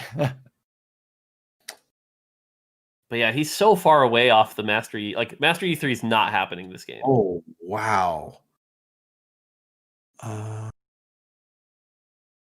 The last player just hit Urgot 2 Rakan 2? I think that's why. Yeah. Urgot 2 at 4-6 would be really impressive. Yeah. Sometimes if you're super low in HP, that all it means is you're about to get to be the strongest player in the lobby too. Sometimes if you manage to hit everything, you sacrifice your HP to hit. Going up against Marcus now, though, he's got the Teemo, but Zed's getting back onto him. Oh, got blown up. Teemo died, though. That Gnar. I think he still wins this. He still wins this. Yeah, the Gnar is not quite strong enough. I believe. Yep. Okay, so Khroen coming back a little bit here. Okay, I think the important thing to call out, too, is that Marcus is, struggling and kind of in the bot 4 here, which does open up the gap for more people to get into that 30 range and stop the 50-point thing from happening. So, yeah. I think Khroen's kind of stabilized to the point where like he's looking for that Shen 3 plus Riven 2, but like he's not going to be able to hit the E3 by stage 5 unless he gets ungodly lucky, especially with that other player in the lobby. So like I probably want to see what Jogo looks like, his board, if we could kind of swap over because he's the closest player to potentially dying. Yeah, I don't know if we've followed him much at all during the tournament too. So yeah, we could probably swap over and see what he's up to. Oh, the thing I'll also call out here is just like the gap between 4th and 5th right now is 20 health. So there's a pretty big gap. Yeah. There's the Shen 3. Okay. So that's going to help. That'll help a lot. Even more. Yeah. Under the Yi. Okay. Zed. Another Zed. Zed 3 would be good too with the items that he's dedicated to it. Yeah. All right. Well, we will see. We'll check in with Cronin later. Now it's time to go over to he hit Urgot too. He went full P.B.A. here, I think. No, he went to 4 protector version. Right. Look at those Janna items though. Yeah, those are good. He is level 9 at 5-1, which is pretty impressive. And that's kind of like playing for a first right there, right? Where you sacrifice nearly all your HP to get a board together like this. Yeah, and Kano is the other Blade Master player that was kind of eating out of Khroen's dish a bit, so... I think Kano's just waiting for Khroen to die. Hopefully, he's hoping... I think they're both waiting for each other to die. And Oh, it's way too close. One's at 11, one's at 14? Because Khroen's got a little bit more gold sitting around as well, that he can use to roll down, where it's only about 20 for the comp. The comp is very like ASO is a huge damage source for this comp usually, but the comp also usually has Morellos. So he's trying to figure out if he wants to sell. He's just gonna lock for it. Typically, when you play this kind of late game legendary comp, you only run 2 protector, instead of 4. The 4 version is like the you're still transitioning to more legendaries. So a couple things to call out, by the way. Chewbacca, who was the first person we looked at, is still win streaking at 80 health with that vein that we saw him get really good. Aegon win streaking hasn't lost since he hit that Mordekaiser 3. Yep. So certainly everyone we've been watching is performing very well this game. It's the caster bless, or the developer bless that we talked about yesterday. That's right. This might be it for Cronin. Right. And it does. That's Cronin out in 8th. That's rough. Kano wins his round. The other thing to mention too is that if Aegon wins this game, the tournament is over because he's already got 30 points. So all he needs is a first. Yep. Oh, it's over? Yeah. Cronin's dead, and Kano immediately finds a Master Yi 3. Like, oh, there they are. Back in the pool. Yeah, so Aegon's in a really good spot here. People need to be making him lose. Like, that should be their goal right now. Yeah. The problem is it's very hard to make a Vanguard Mystic player lose if their itemization is good enough. That's true. Yeah, I'm curious, did Aegon ever get the tier? We'll find out. Let's find out. Right he now. did. He did get it. Wow, he already did the tier. And he got a Titans as well. Oh, that Mordekaiser's never dying. He hit wait, I take it back. The thing we put in the game to kill those killed it. Yeah, never mind. So the one unit that can deal with ultra tinky comps. Mission accomplished. Yep. Well, that'll end Aegon's win streak. Yep. And the nice thing for him though is that that player that he just lost to may die soon. Like you saw Jogo TFT, might die soon because he's got super low HP, which in that case Aegon would have another chance, but he definitely does not want to hit that dude again. Yeah, we saw this before actually, all the way back to the Rise of the Elements Invitational that Keen won, where when you get in this state, you're almost like, hey, don't kill ASO so that he can kill Aegon so this tournament doesn't end, because right now he's the only one who can do it. Yep. Seems that way right now, doesn't it? Yeah. Because that Mordekaiser is not dying to anything but Urgot, basically. Yeah. I think he was debating between Shojin or blue buff for Urgot here. I think blue is better if you have Urgot too, correct? Yes. Because it gets you to that repeated stack thing much quicker. So blue is definitely the right call here. He's looking at her fizz. Nico. Quicker. He has to lock twice. He's not happy. No one likes having to lock that much. Yeah. Especially at 12 HP. That's the last place you want to do that. Hey. Yeah, ASO is kind of like everyone's last hope right now, I think, to stopping that Aegon. ASO has a great comp. He's got a phenomenal Janna items, really, really strong. Probably everything. He's just missing the Nico too, as well. And that's it. The third protector, the 3 protectors suck, but he can't really do much about it because he loses Celestial. Yeah. He's eating all the important units too, so that's been going nice for him. And this is what we talked about with the itemization. It's like with the blue buff, basically after 2 casts, this Urgot goes rapid cast. So Zugzug down to 1 HP as well. No. Oh, we saw this before though. And Mord will just come up and kill you with the Titan's hit. Yep. Yeah, poor Jin. Wow, a unit that Jin can't even one-shot. That is genuinely scary. So the other thing to call out here is Marcus with his 30 points is at 12 health. He's in top 4, but just barely. This 4th through 7th is real tight right now. Yeah.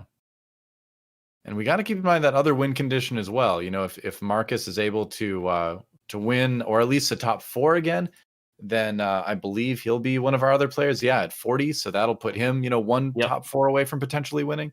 Yeah, and that's a big step, right? Needing to first is one thing. Needing to top 4 is that's 50% chance before you even start. So yeah. Oh, Kano got the E3 now that Khroen's dead. Yeah. Yep. He got that the round that Khroen died, actually. Immediately after Khroen went down. He found and that's a delicious meal. Wow. This is just sniper Urgot here, man. He is I targeting all the can't most important stuff. believe Urgot got out. He eats a Riven as well. That's The it blue for buff, Kano. the blue buff, I think, was a huge difference for him. I this agree. game. For sure. That's like maybe he, instead of competing for like top 3, he competes for like first place. I agree. Maybe. Really smart pickup. So is that our Kano top 4? Nope, Marcus is still alive, so yeah, Oof. Zugrug and Kano going out that last round. So only one more spot. Oh, a dodge item for Nico is really nice here. Do you put this on the Nico or do you put this on the Urgot? Almost, The Urgot feels like your win condition here. I kind of like the Urgot, actually. I think the Urgot is your win condition, but you can't be hit first. So I think it's put on the Nico just because to get the stuns off. Yeah, just to get the stuns off. If you ever get if the Nico ever gets Zephyr, it gets really ugly. But like that's something you go for, which I think the only person who had the Zephyr was the person who died. So it's generally okay. Mm-hmm. Yeah, but like you said, even just to make sure that you get that big first cast off, you're probably right. That's probably the most important play here. Rolling for a few more legendaries. He's got Lulu too. Woo. That's another big hit. Yeah, I'm with Scara though, that like the Nico 2 would have been massive here. The Nico 2 would have probably guaranteed the first. I didn't even realize he was still in a Nico 1. Like that's shocking actually. It shows the power of Warmog though. He's just like, which one do I put it on? It's a tough choice. It is. I think Chewbacca just hit Aurelia 3 though. Oh, that helps. What? Yeah. Right. I think Chewbacca's got this one pretty locked up with that. Uncontested cybers, man. Oh.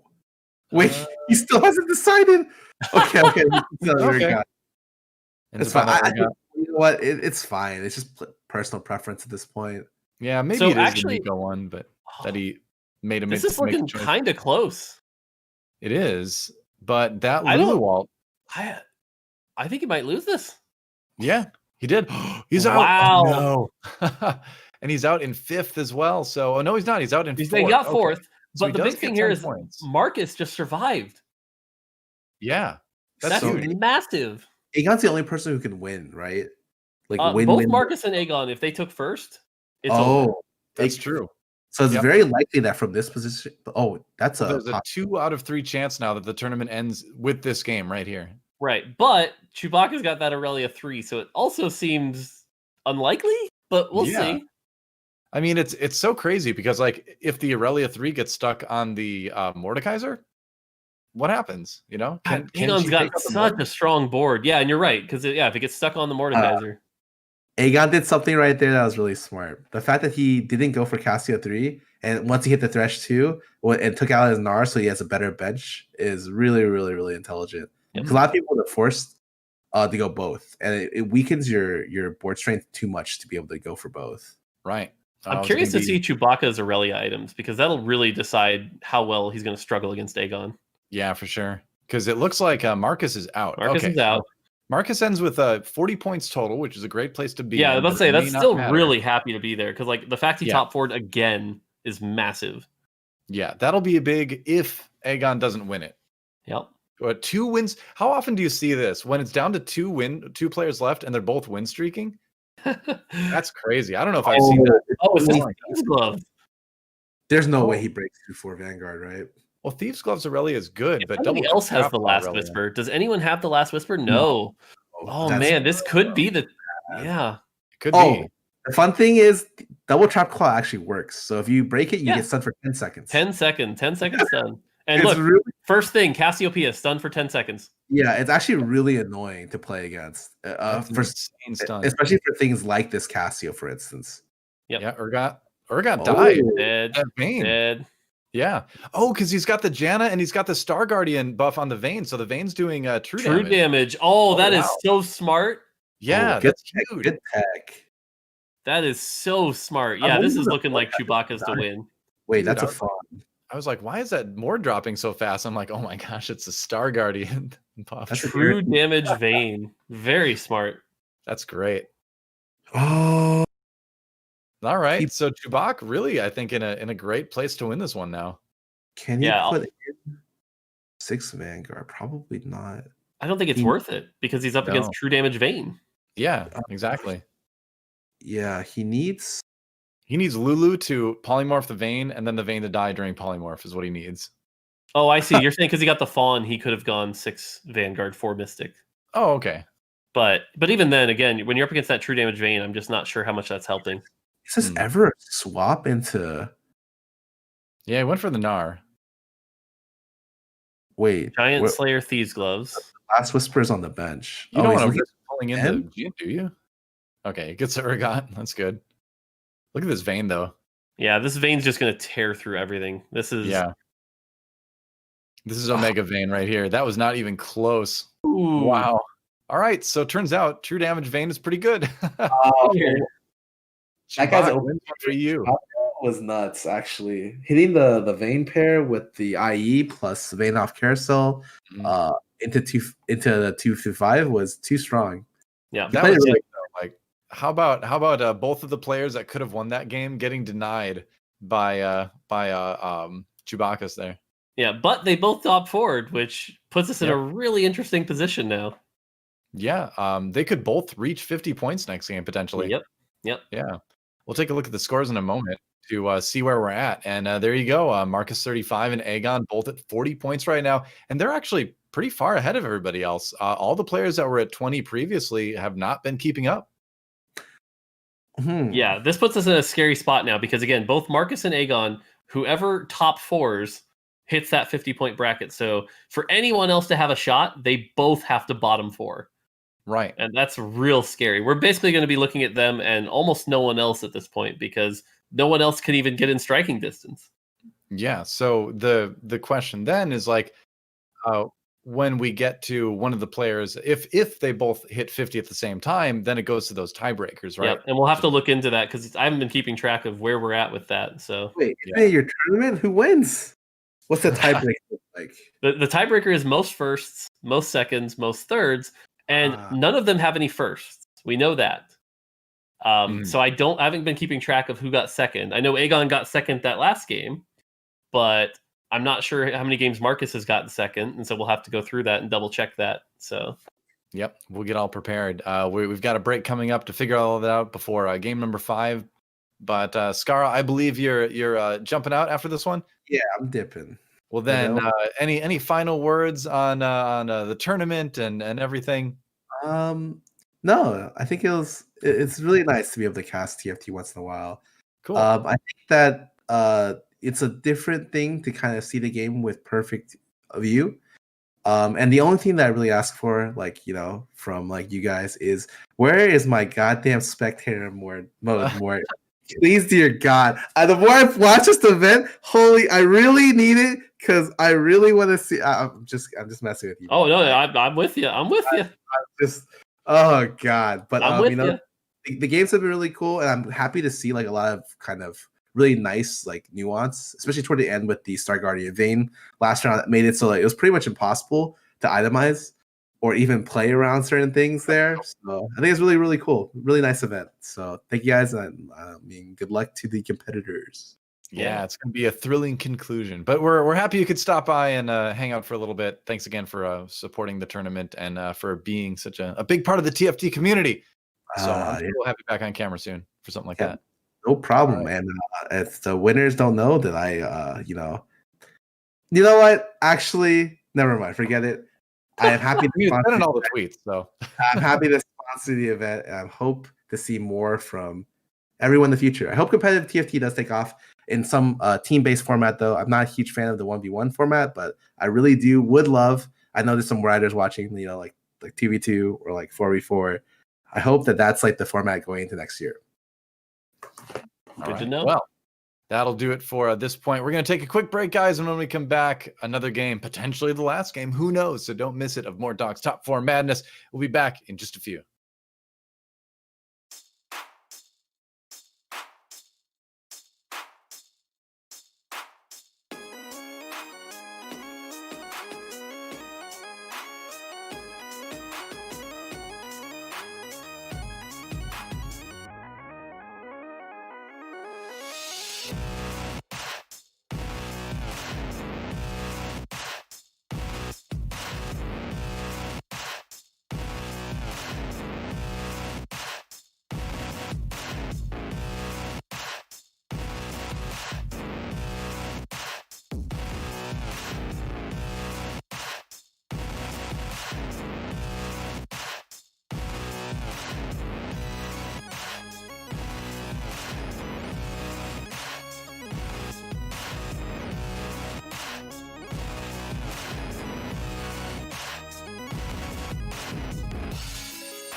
Welcome back to Mortdog's Top 4 Madness tournament. That's right. We are maybe one game away from crowning a champion. It's really possible that either Aegon or Marcus 35 could take it in the next game.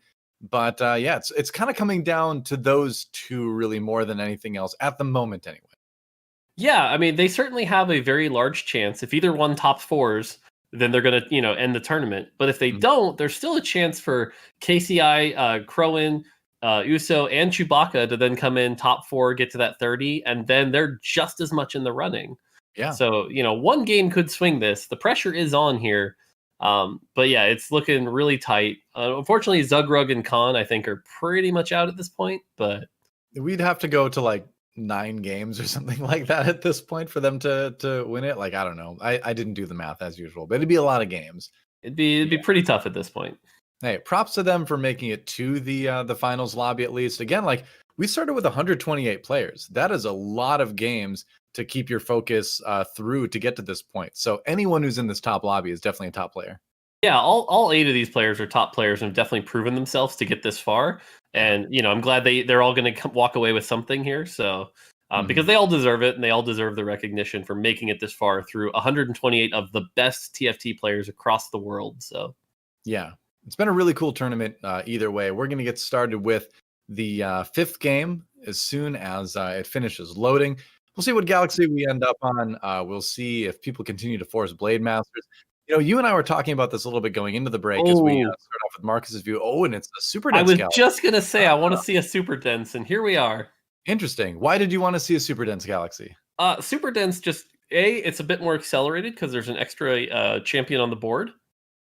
And it forces that earlier adaptation. Like your level 5 comp becomes your level 6 comp. And so people are sort of forced to think a bit on the fly a little bit more. It also opens up some more possibilities at that level 7 and 8. You can actually stay at 7 and roll a little bit further for 3 stars because you've got that level 8 support unit a bit earlier. So really wanted to see how these players were going to play in this galaxy. So I'm happy to see this load. Yeah, this has been one of my favorite galaxies pretty much since it came out, even before the little change with the Force of Nature, just because I love the ability to just like fit extra synergies in at earlier levels that I wouldn't be able to. So it's exactly. just been fun.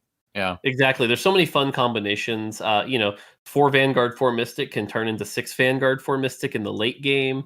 Right. You can run things again with support, like 4 battlecast becomes quite a bit better because you can hit it earlier, or you just hit 3 Zayas in your shop.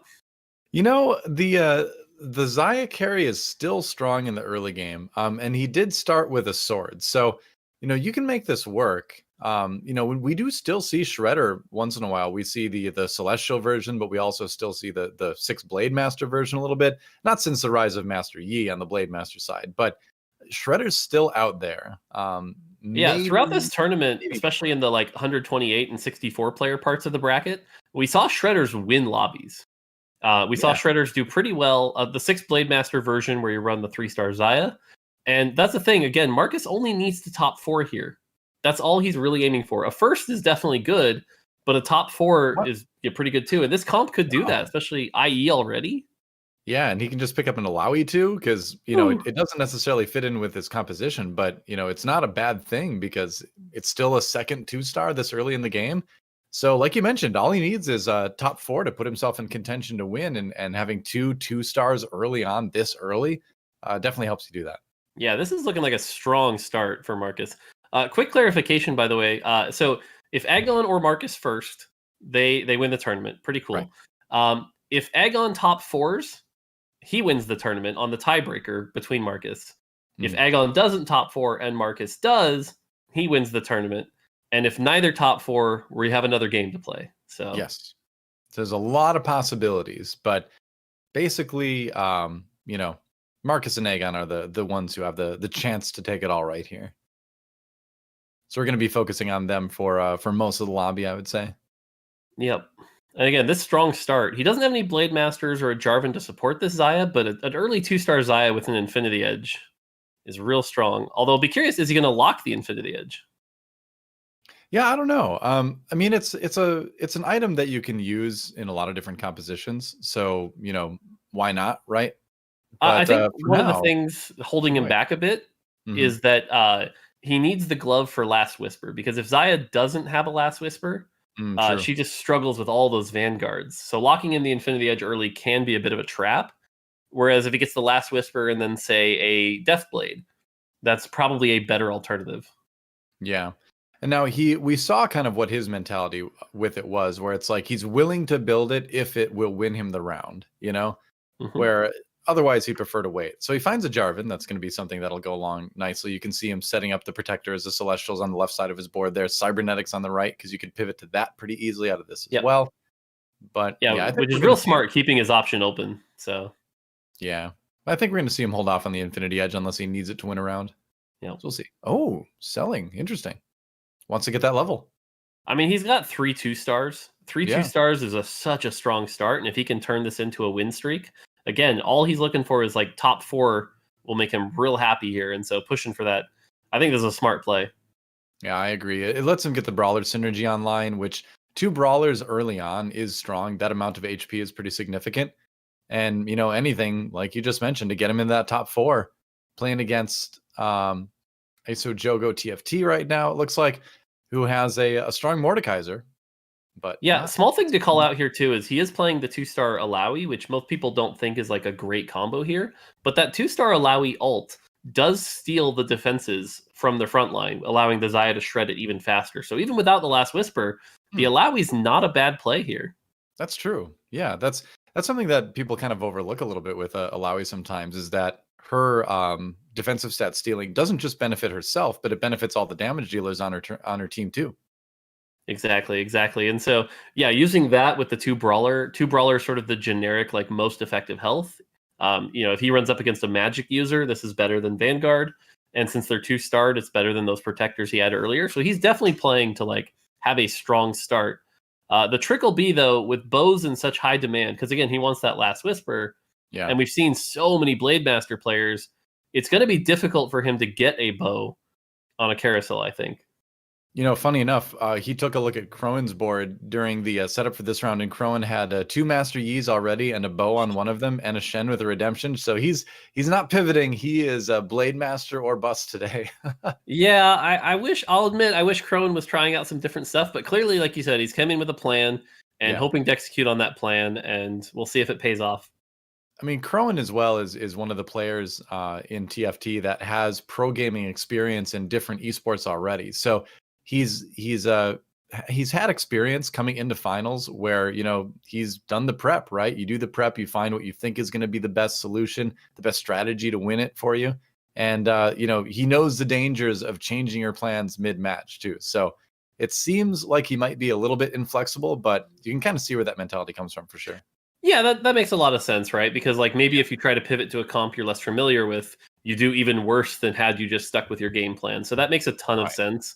And I can see that mentality for sure. And the thing I'll say is, when you play a comp that much, you're very familiar with its strengths, its weaknesses, when to roll down, when you need to save, and you get really familiar. So one of the best ways to get good at TFT and understand the game is pick 2 to 3 comps and just learn them at their best. So... And sure enough, we see the Deathblade here, by the way. Yeah, and we were talking about that earlier, where if he finds another sword, that's a good thing to go for. It's an item that, you know, can do pretty high damage as well, and it still leaves you open to build that Last Whisper. And so would you say maybe like the third item you'd be looking for Runins now to go with this? Runons is definitely like the strongest output. I think honestly you could go RFC so that you can avoid the other Shens from the other Blade Masters. Oh, okay. I also think, like in this case, right? Well, I guess that's his Shen. But you can also go QS if you're worried about like the CC from an Astro Sniper comp. Because again, if this Xayah gets hit, then you're just going to lose the rounds. So, yeah, true enough.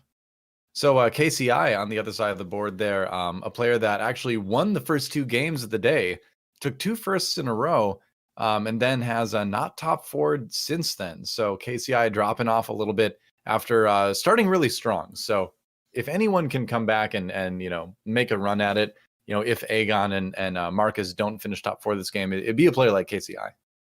Yeah, I mean, Scara called this out pretty well, right? That like Astro Sniper is a comp that requires a lot of things to go right. And if you do, it goes really right. And so those first 2 games, he played it well and got those first places.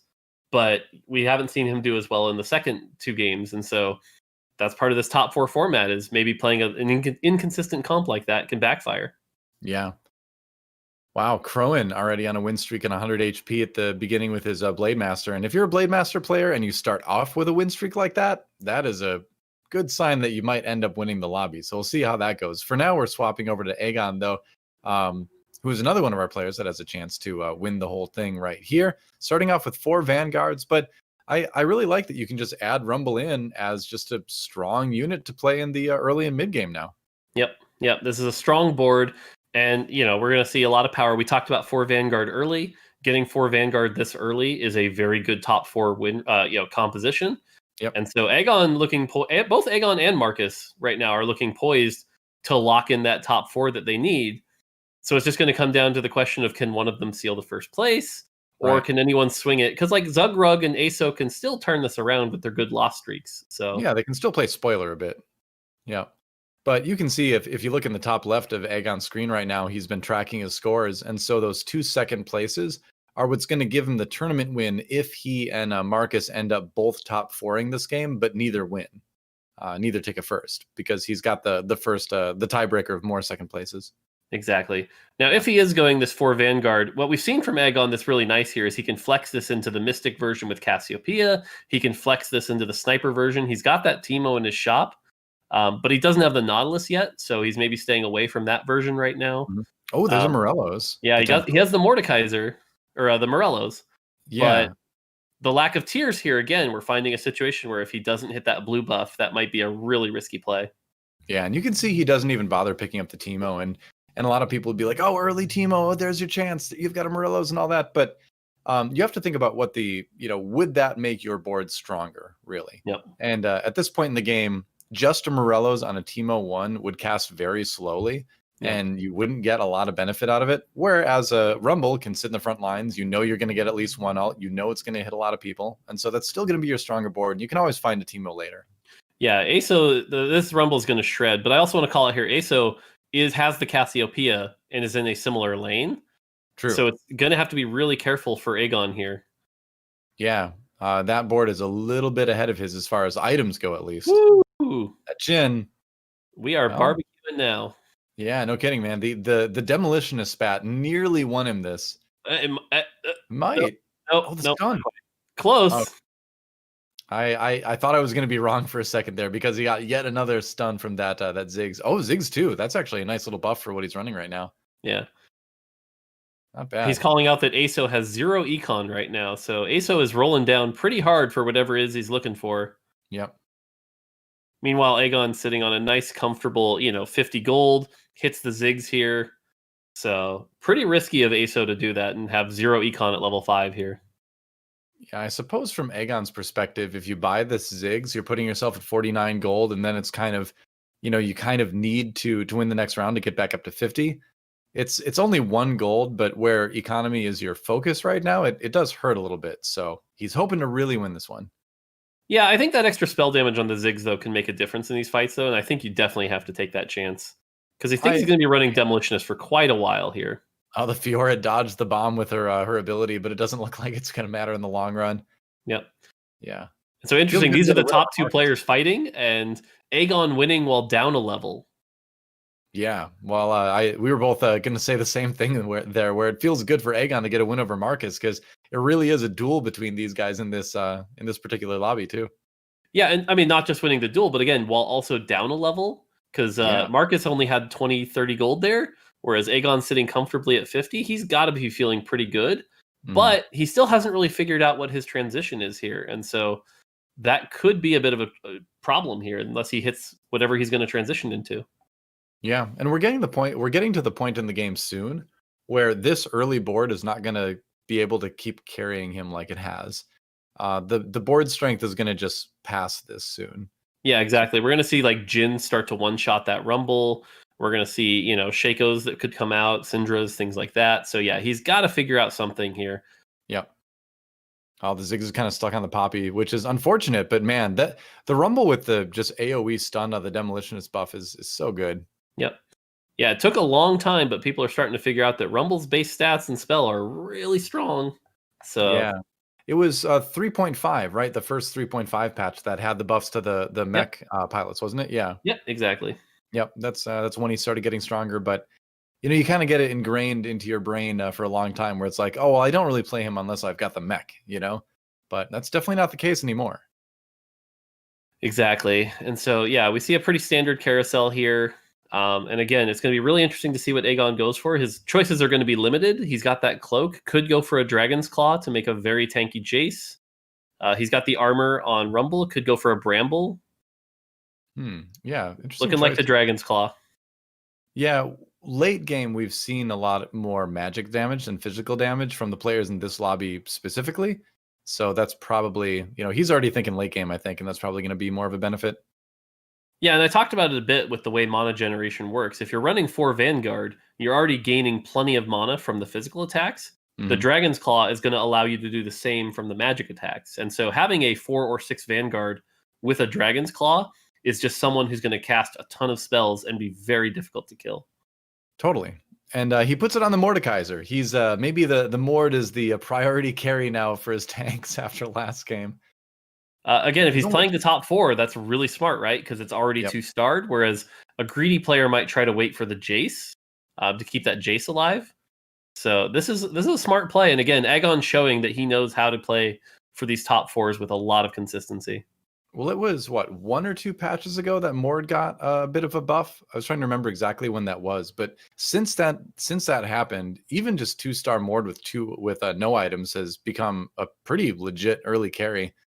Yeah, he got the small buff in 10.14 with all the other Darkstar units. And it was, of all the Darkstar buffs, it was the one that kind of went mostly unnoticed. Right. Everyone was focusing on the Jarvan and the Shaco and the Jhin, and even to a lesser extent the Karma. But Mordekaiser kind of went under the radar. Yeah, not anymore. I think people are starting to kind of realize it, that he's a pretty strong unit. Aegon did lose a round there to Khroen, and Khroen's going to be a big threat as this game goes on because he does seem like he has a pretty good start for the Blade Masters. But we're going to swap again over to Marcus to see what he's up to. We'll probably take a look at some other boards besides these two here and there. But like we mentioned earlier, as far as the tournament goes, it really is kind of between Aegon and Marcus right now to try to win it all. Exactly. And that's why it's really interesting to see how they're all playing. Because again, the first place is going to do it. And the pressure is extra on Marcus because he really has to. If Aegon's playing this well, then Marcus has to first place to win this tournament. So right. Oh, this isn't good. KCI dealing some damage to him and sending him down to a 4th in the lobby at the moment. KCI on a win streak now. Yeah, I'm wondering. Okay, KCI. Yeah, so he's going the sniper route again here, and we've seen him do very well with this comp when he hits it. So, yep, protectors and snipers, and then transitioning into a bunch of legendaries in the late game has been good for him. Yeah, I'm curious what Marcus is. Okay, with the Ezreal, I guess 4 Chrono. This is fascinating to see. We don't see 4 Chrono or higher very often, so this is very interesting.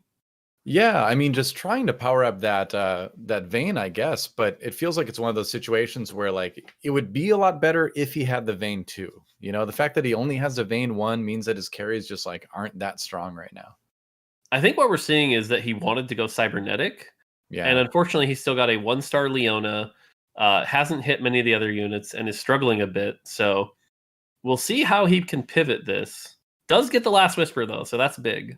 Oh, and with the Vayne and the Nikos, he does potentially have 2-star Vayne if he wants it but doesn't want to dedicate any gold or rolling down. Might try to natural it here. Aurelia. Starting to hit some of his cybers. So if he hits some stuff, we might get to see the 6 cyber start to happen, which will be big. Yeah, red buff on the Lucian. Okay, so he's getting a lot stronger actually right now. Yep. Does he go up to 6 cybers right now, though? I think he's missing Vi before he can. Ah, you're right. And so that puts him in a bit of an awkward spot where he's still going to be running 4 Chrono for a while. I do like this blue. Yeah, you go ahead. Oh, I was just saying because, anything to get Aurelia casting faster, she just does a lot of damage base with her ability. And so making that happen a lot is always a good thing. Yeah, the blue buff on her, she has a 25 mana pool. So the blue buff allows her to almost cast like 3 times as often. And so just seeing her jump around like that can be really snowbally. Yeah, she still struggles with Vanguards and can get stuck with CC. But in those sometimes she can start blowing stuff up real quick. Yeah. Oh, that's big. Hitting the Vayne too is going to help him a lot. Yeah, at this point, if he can hit the Vi, he'll be really good because that'll give him the 6 cyber spike. So Yeah. Kind of debating on building a bloodthirster there. I mean, I don't really see anyone that I'd love to see that built on. I feel like you wait. yeah, for sure. I think this is a wait. I think especially if you can get a bow that turns into a giant slayer on Right. Vayne. And if he had a 2-star Aurelia this early, maybe. But all right, so we're seeing up against Aegon, and Aegon does have the Cassiopeia, but still no blue buff and still 0 tears. It's on this Mord to try to carry, but I think this is going to be a little bit too much damage for Yeah. Mord too. Yeah. And this is what we talked about. Going this Vanguard Mystic, but 0 tears is really risky. Right. Blitz 2, do you really need it? I don't think you need it right now unless you want to make some transition once you find the Vi for Chrono Brawler, but okay. I like the Wukong a little bit more because I like the crowd control out of Wukong. Yeah, Wukong is a really powerful unit. We've seen, a lot of Yis lose the game because that Wukong got the CC off on the Yi. So I think Wukong is definitely the play with the Leona to get the 2 Vanguard and have that strong CC. So I definitely agree with that play. Oh, looks like it's time to play against Khroen. You see the bench and you know who it is before the player even pops out. He has a 2-star Nocturne as well, which is a nice little adaptation with this comp that gives it a little bit more power. Yep. He's swinging away, and Vayne is not going to be able to tumble her way out of this one, I don't think. Nope.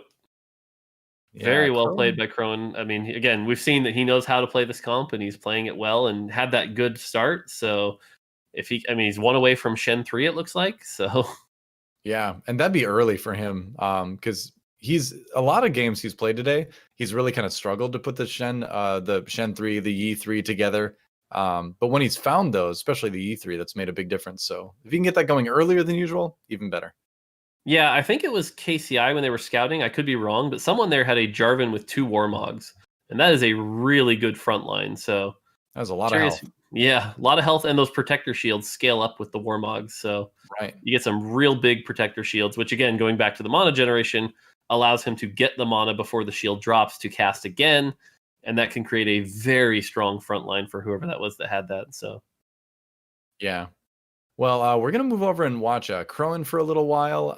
We've seen him play this comp a few times today, but it's going a little bit better than it has in the past. And he's opting for the Jeweled Gauntlet for the 3rd item on the Master Yi. We've seen some flexibility with that, whether it's a QSS, Death Cap, Jeweled Gauntlet sometimes. This time he's going for the crits. Yeah, we've seen him play the Jeweled Gauntlet a couple times here, and it does work, right? You see these big, 580 damage true damage crits from that E3, which has been really cool to see because it stacks with the Rebel as well, and he's amplifying it even more here with the Chalice. Right. But he's also only at 4 Yis, so hasn't been getting a lot of Yis since that first 2-star Yi.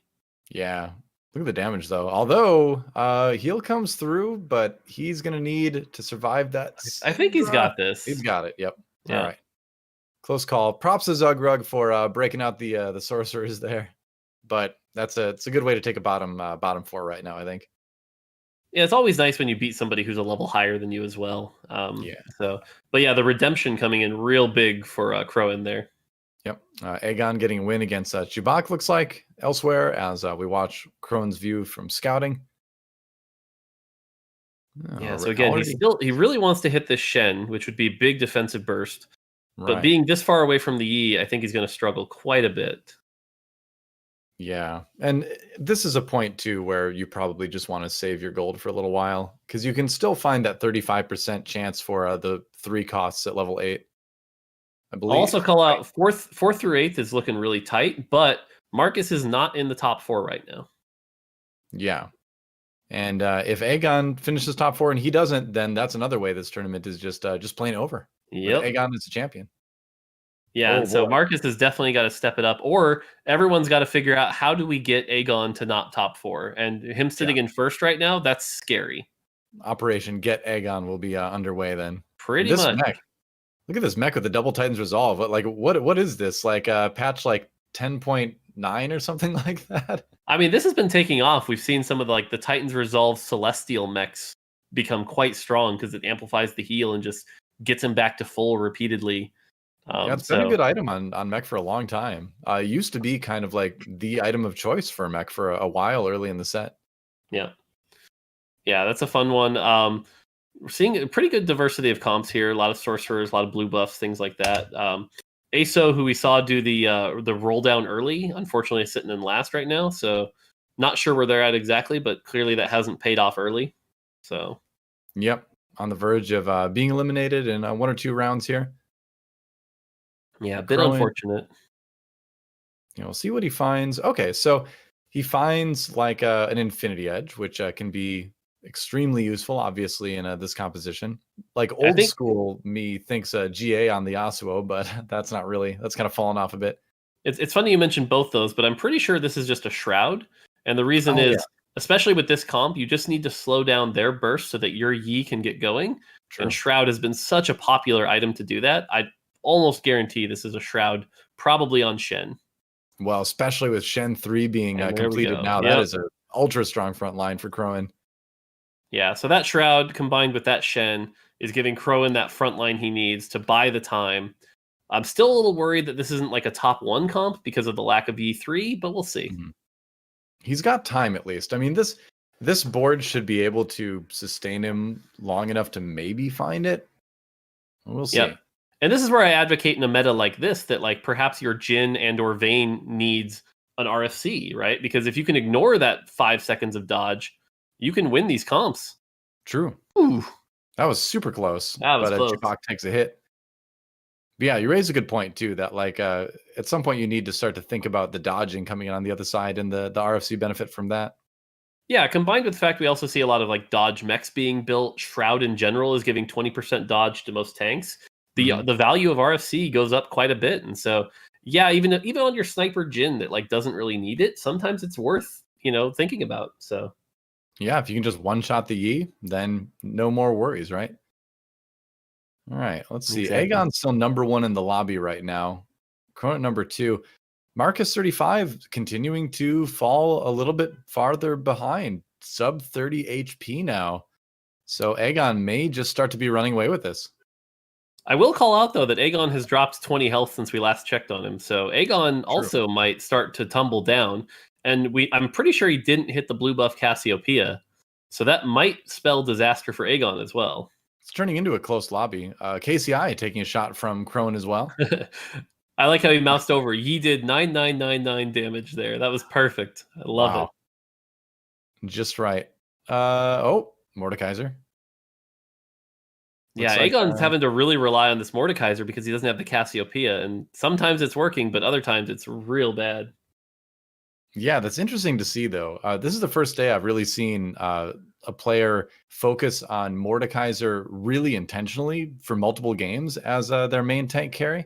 Yeah, because in the past it's mostly been Jace, and Jace is great, but Mordekaiser with proper items is just so tanky, lives forever. Yeah, I have a feeling after today we're going to see a lot more Mordekaisers in the ladder. So yep, I think so. Mord stocks going up in a big way. Yep, Fizz 2. Wow, Fizz 2. Yeah, the Fiora 2 is nice, but Fizz 2 is a huge hit there. The thing I think is interesting here is that he's choosing to play Cybernetic. Most of the time, the Blade Masters ignore that because they're not really itemizing those 2 Blade Masters, but here he's choosing it for the extra health, and it's clearly paying off. At this stage in the game, just with what he has access to, it makes a lot of sense. Marcus is out. So Marcus is out, which means if Aegon top 4s, this tournament's over. Well, Aegon just lost his round too. So Aegon down to 29 HP. Khroen looking like he may actually be able to win this thing, depending on how everyone else's comps shape up. And again, he doesn't have Yi 2, but he's got a really strong other board, right? But yeah. It would Aegon's got a good chunk of health, but we haven't seen him win a round by much at all in a long time. There's a blue buff. Oh, he picked up a blue buff. Aegon. Oh, that's huge. They gave it to him? Yep. He's got the blue buff. I don't know. And he was second to last pick as well on the carousel. So yeah, that's where you want zugrug to take that blue buff from Aegon to keep that tournament going. Giving him that might just be the tournament play right there. Could be. Let's take a look at Aegon's board and keep track of him now because he's kind of the last player in this lobby that has a chance of winning the tournament right here. Oh, but his cast is already itemized. So he's got another cast though. If he does this right. You have to swap out your Cassiopeias, don't you? Although, there's more than 3. Okay, so he gave up on Cast 3, which I do think is the correct play. He could have done some item tricks to keep it, but I think this is the right play with the Mord 3. And honestly, I think that probably just locked the tournament for him. The fact they gave him that blue buff is massive. Who knows what goes on in the minds of players in a tournament lobby. There's so much to think about. But yeah, I think everybody who looks at this board is going to be like, oh yeah, blue buff's pretty good for this guy. Yeah, and I'm not going to say it's going to be a guaranteed first, but again, all he needs is top 4. Yeah. And this is a lot of power. It's hard to look at this board and not imagine it going top 4 at this point. I believe he's even got the Lulu, unless I saw that. Yep. Yeah, so that right there as well. Yeah, Jin, not going to be able to burn through this. Yep. Kano down. If Kano and Zugrug drop, we have our winner. Pretty much. And Zugrug and Kano still alive for the moment, but sub 10 HP. So it is very close. I mean, Aegon, unless something disastrous happens, seems almost like almost guaranteed, but we'll see. Yep. Yeah, that is a powerful Mordekaiser, perfectly itemized to be just the meat shield, right? With Bramble Vest, which means all that crit damage that Jin was doing wasn't critting. Yep, exactly. You know, that is a massive tank. Seriously. And it would be, no caster bias here, but Aegon has fought so hard in basically like every tournament of 2020. And for him to get a win here would be so big after all the work he's put into TFT this year. Yeah, basically it's funny because Khroen's true damage is the one thing that could really wreck this Mordekaiser. Yeah, true. But otherwise, we saw it last game, right? It took a true damage Vayne to really mess it up. That's it. Aegon, top 4. Yep, Aegon is your tournament winner. That's amazing. That'll lock it. Aegon is going to take the win, no matter how this game turns out. Might be a moral victory for Cronin getting a win at the Blade Masters after spamming that all day. Well, remember, there is prizes for, 2nd, 3rd, 4th, 5th. So Cronin is playing for a higher prize bracket. That does matter a bit. Chewbacca, KCI, they were all tied before this. So tiebreakers could matter for the 3rd, 4th, 5th place. Because I think Marcus has 2nd place locked. So they're playing for 3rd, 4th, 5th right now. Death cap on Kane for Aegon right now.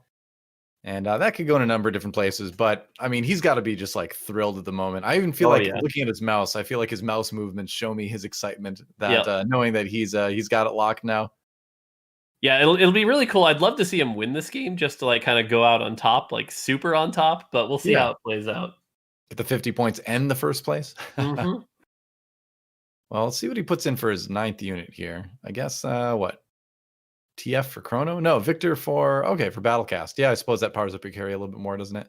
Yeah, it gives him the extra healing on the Cassio a little bit here, because I think at this point his only other play is to try to hit 9 and go the 6 Vanguard, but he's already so far past Poppy and Leona that seems basically not going to happen. So, well, here's the person he needs to beat: Khroen with the 6 Blade Masters. Victor going to get blown up right away. Marcus looks like he's anticipating being out. Khroen, though, tearing through this board. It's all on the Mordekaiser now. And there we go. And as we said, the Yi is definitely the thing to take out that Mordekaiser. But yeah, Chewbacca, he's out at exactly 0. Yeah, and so Khroen really looking like he's in position to take first here. Yeah, which will be good for Khroen because it'll bump him up in the placements. If he can get a first, that might help for the tiebreakers. Although I think actually, since KCI had the 2 firsts, and Khroen had a first, right? Khroen I forget who won game 3. Yeah, no, it wasn't Khroen. It was Chewbacca. Chewbacca won game 3. Yep. Yeah, so I think KCI might have 3rd place locked. Yeah, Chewbacca actually won games 3 and 4. Oh, yeah. Okay. So. Yeah, that gets really interesting between them. KCI and Chewbacca gets a weird tiebreaker. So I think actually Khroen is locked to 5th. Could be, yeah. Which it's a top 4 tournament, so that's a little bit of a drop, but oh well, Yep. Yeah. KCI, is he gonna actually win this round? I think so. Maybe, yeah. Okay. And so we see that Jin did beat the Mordekaiser that time. I guess so. Aegon out in third, but that's a top 4, so that's going to get him to 50 points first. Yep. Let's see if Khroen can win the game. I think he can. It's looking pretty good. It's funny because again, we just talked about how like people said if you don't hit that 3-star Yi, you're doomed. Mm-hmm. And here we are with a 2-star Yi, nowhere close, and he's looking like he might win this game. So not as convinced that you absolutely need the 3-star Yi.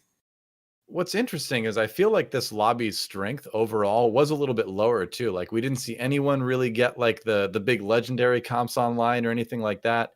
None of the big like Astro Sniper comps really hit this game. So it's a situation where it seems like the Yi 2 can make it through. Yeah, I think again that part of that is the format, right? Because you're playing those if you're playing one of those high risk things, it can backfire pretty heavily. Definitely. It's how people lean into those top 4 comps. So that's right. So Khroen wins the game, but the winner of the tournament overall is Aegon. It is over. Aegon is the champion of Mortdog's top 4 madness, and well deserved. Again, like Aegon has been, if you've been following TFT throughout 2020, and even before, Aegon has been one of the best tournament players of TFT. He has been in so many final lobbies. He's ranked highly in a lot of other tournaments. Finally, today, getting a win. I got to call out how he did it too, right? Because again, the tournament is called Top 4 Madness. And what did he do? Yeah. He came in and top 4 5 games back to back, showing that he is the consistent TFT player and he deserves this win. So really hyped to see that. Yeah, for sure. So we're waiting for some math to be done to find out what the total standings are. We'll find that out soon. Let's take a look at the scoreboard. I believe it is pretty much ready. Aegon, as you can see, 50 points.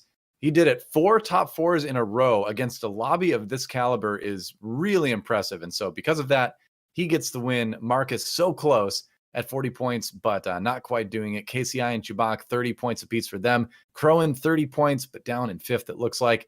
And then jogo TFT, 6th place. Zugrug and Kano, not their day, unfortunately. No top 4s for them, and they will round out the bottom of the pack. But it was an exciting day. Yeah, again, really happy with how this played out. We saw a variety of comps get played. We saw the meta shift from what you might see on ladder because, again, everyone's focused on these top 4s. Mm-hmm. And so it was a really unique experience to see. So, yeah, I like it. And I believe we have Aegon in the call with us right now. Can you hear me? Yeah, I can hear you, DoA. Hey, congratulations, man. You are the champion. We talked to you yesterday as well, and you came back, played more consistently than ever, and top 4 5 times in a row. You're the champ. Yeah. How's it feel? Yeah, it's pretty nice. I would say a lot of those games I kind of lucked out and managed to get a top 4 that I didn't think was going to happen. But yeah, I mean, I guess it's kind of nice when things do go your way. Yeah, for sure. Well, you've been grinding the tournament scene in TFT all year, and a lot of top lobbies, a lot of good performances. What do you think it was that finally clicked, that finally helped you get the win overall? I would say the top 4 format probably the biggest advantage I could get, just because I feel like maybe I have a better read on what strategies are specifically good for top 4ing, whereas getting first place, as everyone knows, reroll BM, reroll this, reroll battlecast. So I would say having a big advantage is a good help, and then obviously, you have to be at least a little bit lucky in order to win. Yeah. So one thing we saw that was a kind of an interesting adaptation that I don't feel like I've seen a whole lot yet is the sort of a priority on Mordekaiser 3 as part of your front line. Was that intentional, or was that something that just kind of showed up for you today? Right. So with Vanguards right now, a lot of the gameplay actually revolves around, I guess, what you can consider like S or A tier items. And so I'm not traditionally, I feel like some people may be overgoing for like Seraph's Cassiopeia, but I'm basically pick more of like Brambles, Sparks, Declaws, Shrouds, basically like those 4 core items, and I sort of try to build as big as a front line as possible. And it just so happened today that I was just rolling a lot of Mordekaisers. I just put the items on him, and then somehow I would hit more 3s. So right. Cool. Yeah, it's cool to see. I want to call out because you didn't have any first places yesterday, and you didn't have any first places today. So you definitely leaned into the format. And we talked a bit about this yesterday with the Vanguards. Were there any other comps you found that you were playing to kind of help you get through this? Well, it's basically 80% Vanguards. I wouldn't say I played this too often, but I would say Protectors are another thing to look at if you're trying to top 4. Basically, you just jam Warmogs and just power level and play as many units as you can. I have, I think, a couple of games of that, but those are pretty much what I would recommend. If you get uncontested Vanguards or Protectors, you basically have a pretty easy way of rolling and hitting some units and keeping your HP relatively high. Yeah, really impressive stuff.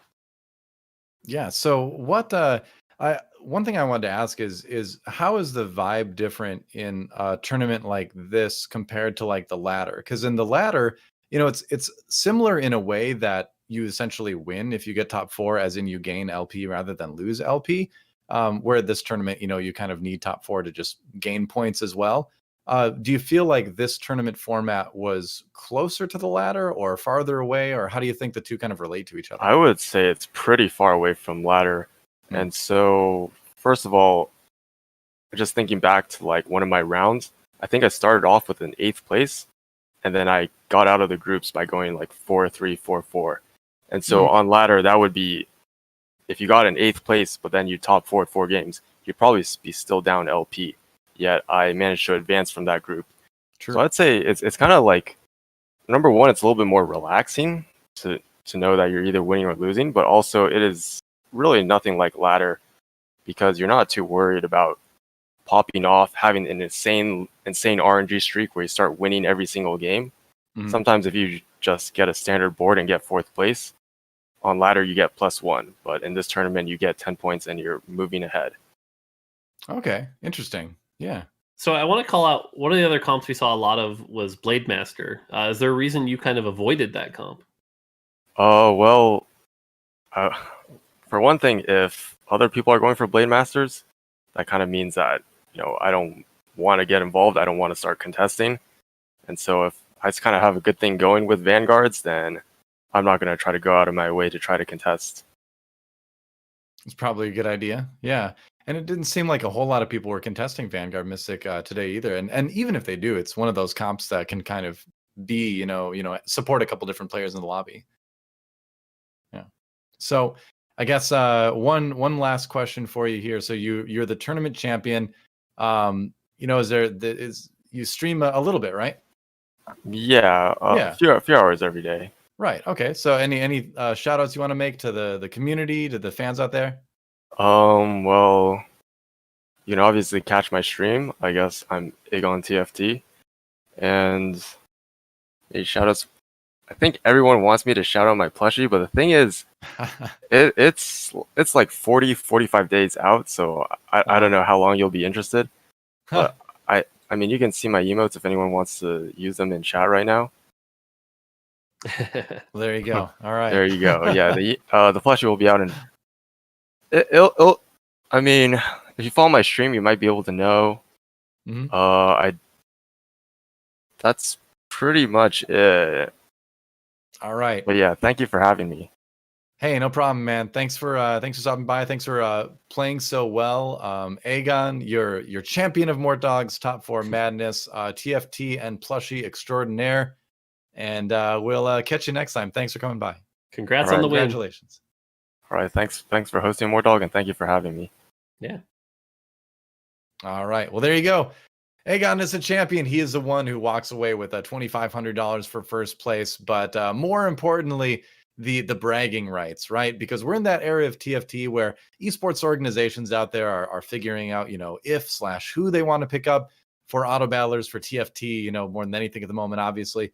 And so a win like this will definitely help you out. So cool to see Aegon get that victory and get that clout, Yeah, and shout out to Marcus, who came in second. Really good performance as well. 4 top 5s or 4 top 4s. That's got to feel pretty good. And then KCI and Chewbacca with 3rd and 4th, respectively. So yeah, that's got to feel pretty good here. Yep, our final standings one more time as we wrap things up a little bit, and happened in 5 games. I was kind of wondering, coming into the day, you and I were talking about, like, is it going to be 4 games, the minimum? Is it going to be like 8 games? But It came around right in the average, right when you kind of expect it to be. Yeah, and I got to call it out again that I'm really happy that Aegon just came in, top forward 5 games back to back, really showing he knew the format, he was going to come in. And I wanted to see more players adapt to that format, but Aegon showing he was truly the best at doing that. So, yeah. All right, so Mort, we're familiar now with you doing your post-mortems for patches. So I'm calling on you right now to do your post-mortem for Mortdog's top 4 madness for the format. Like, what do you think? How'd it go? I think it went pretty well. Again, we showed kind of what we wanted for TFT, which is again like top 4ing should feel pretty good. I think there's some improvements to do on the point system so that you can see the tiebreakers right away without having to look back. Sure. There's some math tricks we can do to that. I think people are also there. I'm going to meme myself for a second. I know the top 4 tournament, but top 2 advance from yesterday was a little bit of an oopsie, and maybe we can clean that up for next time. But that's, if there is a next time, that really just comes down to if the viewers enjoyed it and, if Giant Slayer enjoyed it. So it's really up to the community if they want to see more of this. Well, I don't want to speak for the community, but I know I enjoyed it, and I would imagine everybody else out there enjoyed it too. And I've said this before throughout different tournaments in the month of July. We're in August now, but basically over the last month, we've seen a lot of different formats tried in TFT, and that's really important right now because TFT is still, an esport in its infancy, And so it's important to try a bunch of different things, see what works, and along the way, you can kind of have a lot of fun with that. So I just want to say thanks, because as a fan, and as someone who is in the community, seeing a developer, go out of their way to make a tournament to test something in esports, support it financially and cast it, that's pretty amazing, actually. So props to you. Oh, thank you. And again, just really happy to support the TFT community. On behalf of everyone on the team, we just want to see the game grow and be excited, find more opportunities to showcase the skills and how deep this game really is. It'll be interesting. I kind of want to see a tournament in the next galaxy as well, because the next galaxy is like truly 5 heads. So that'll be fun to see. Yeah, I'm sure there will be. I can't wait for the next one, whether it's the next Mortdog or next any other TFT tournament, because the more the merrier, I say, because the scene is growing, the game is great. And that about does it. So thanks to you guys out there for watching in internet land. Thanks for Giant Slayer for putting this on. Thanks for Mort for organizing all of it, supporting it. And thanks for the players for showing us such awesome games. That's going to do it for us, DoA and Mortdog here for Mortdog's Top 4 Madness. I had to yell it again one more time. But that's it. We're going to wrap it up. Thanks for watching, guys. We'll see you next time.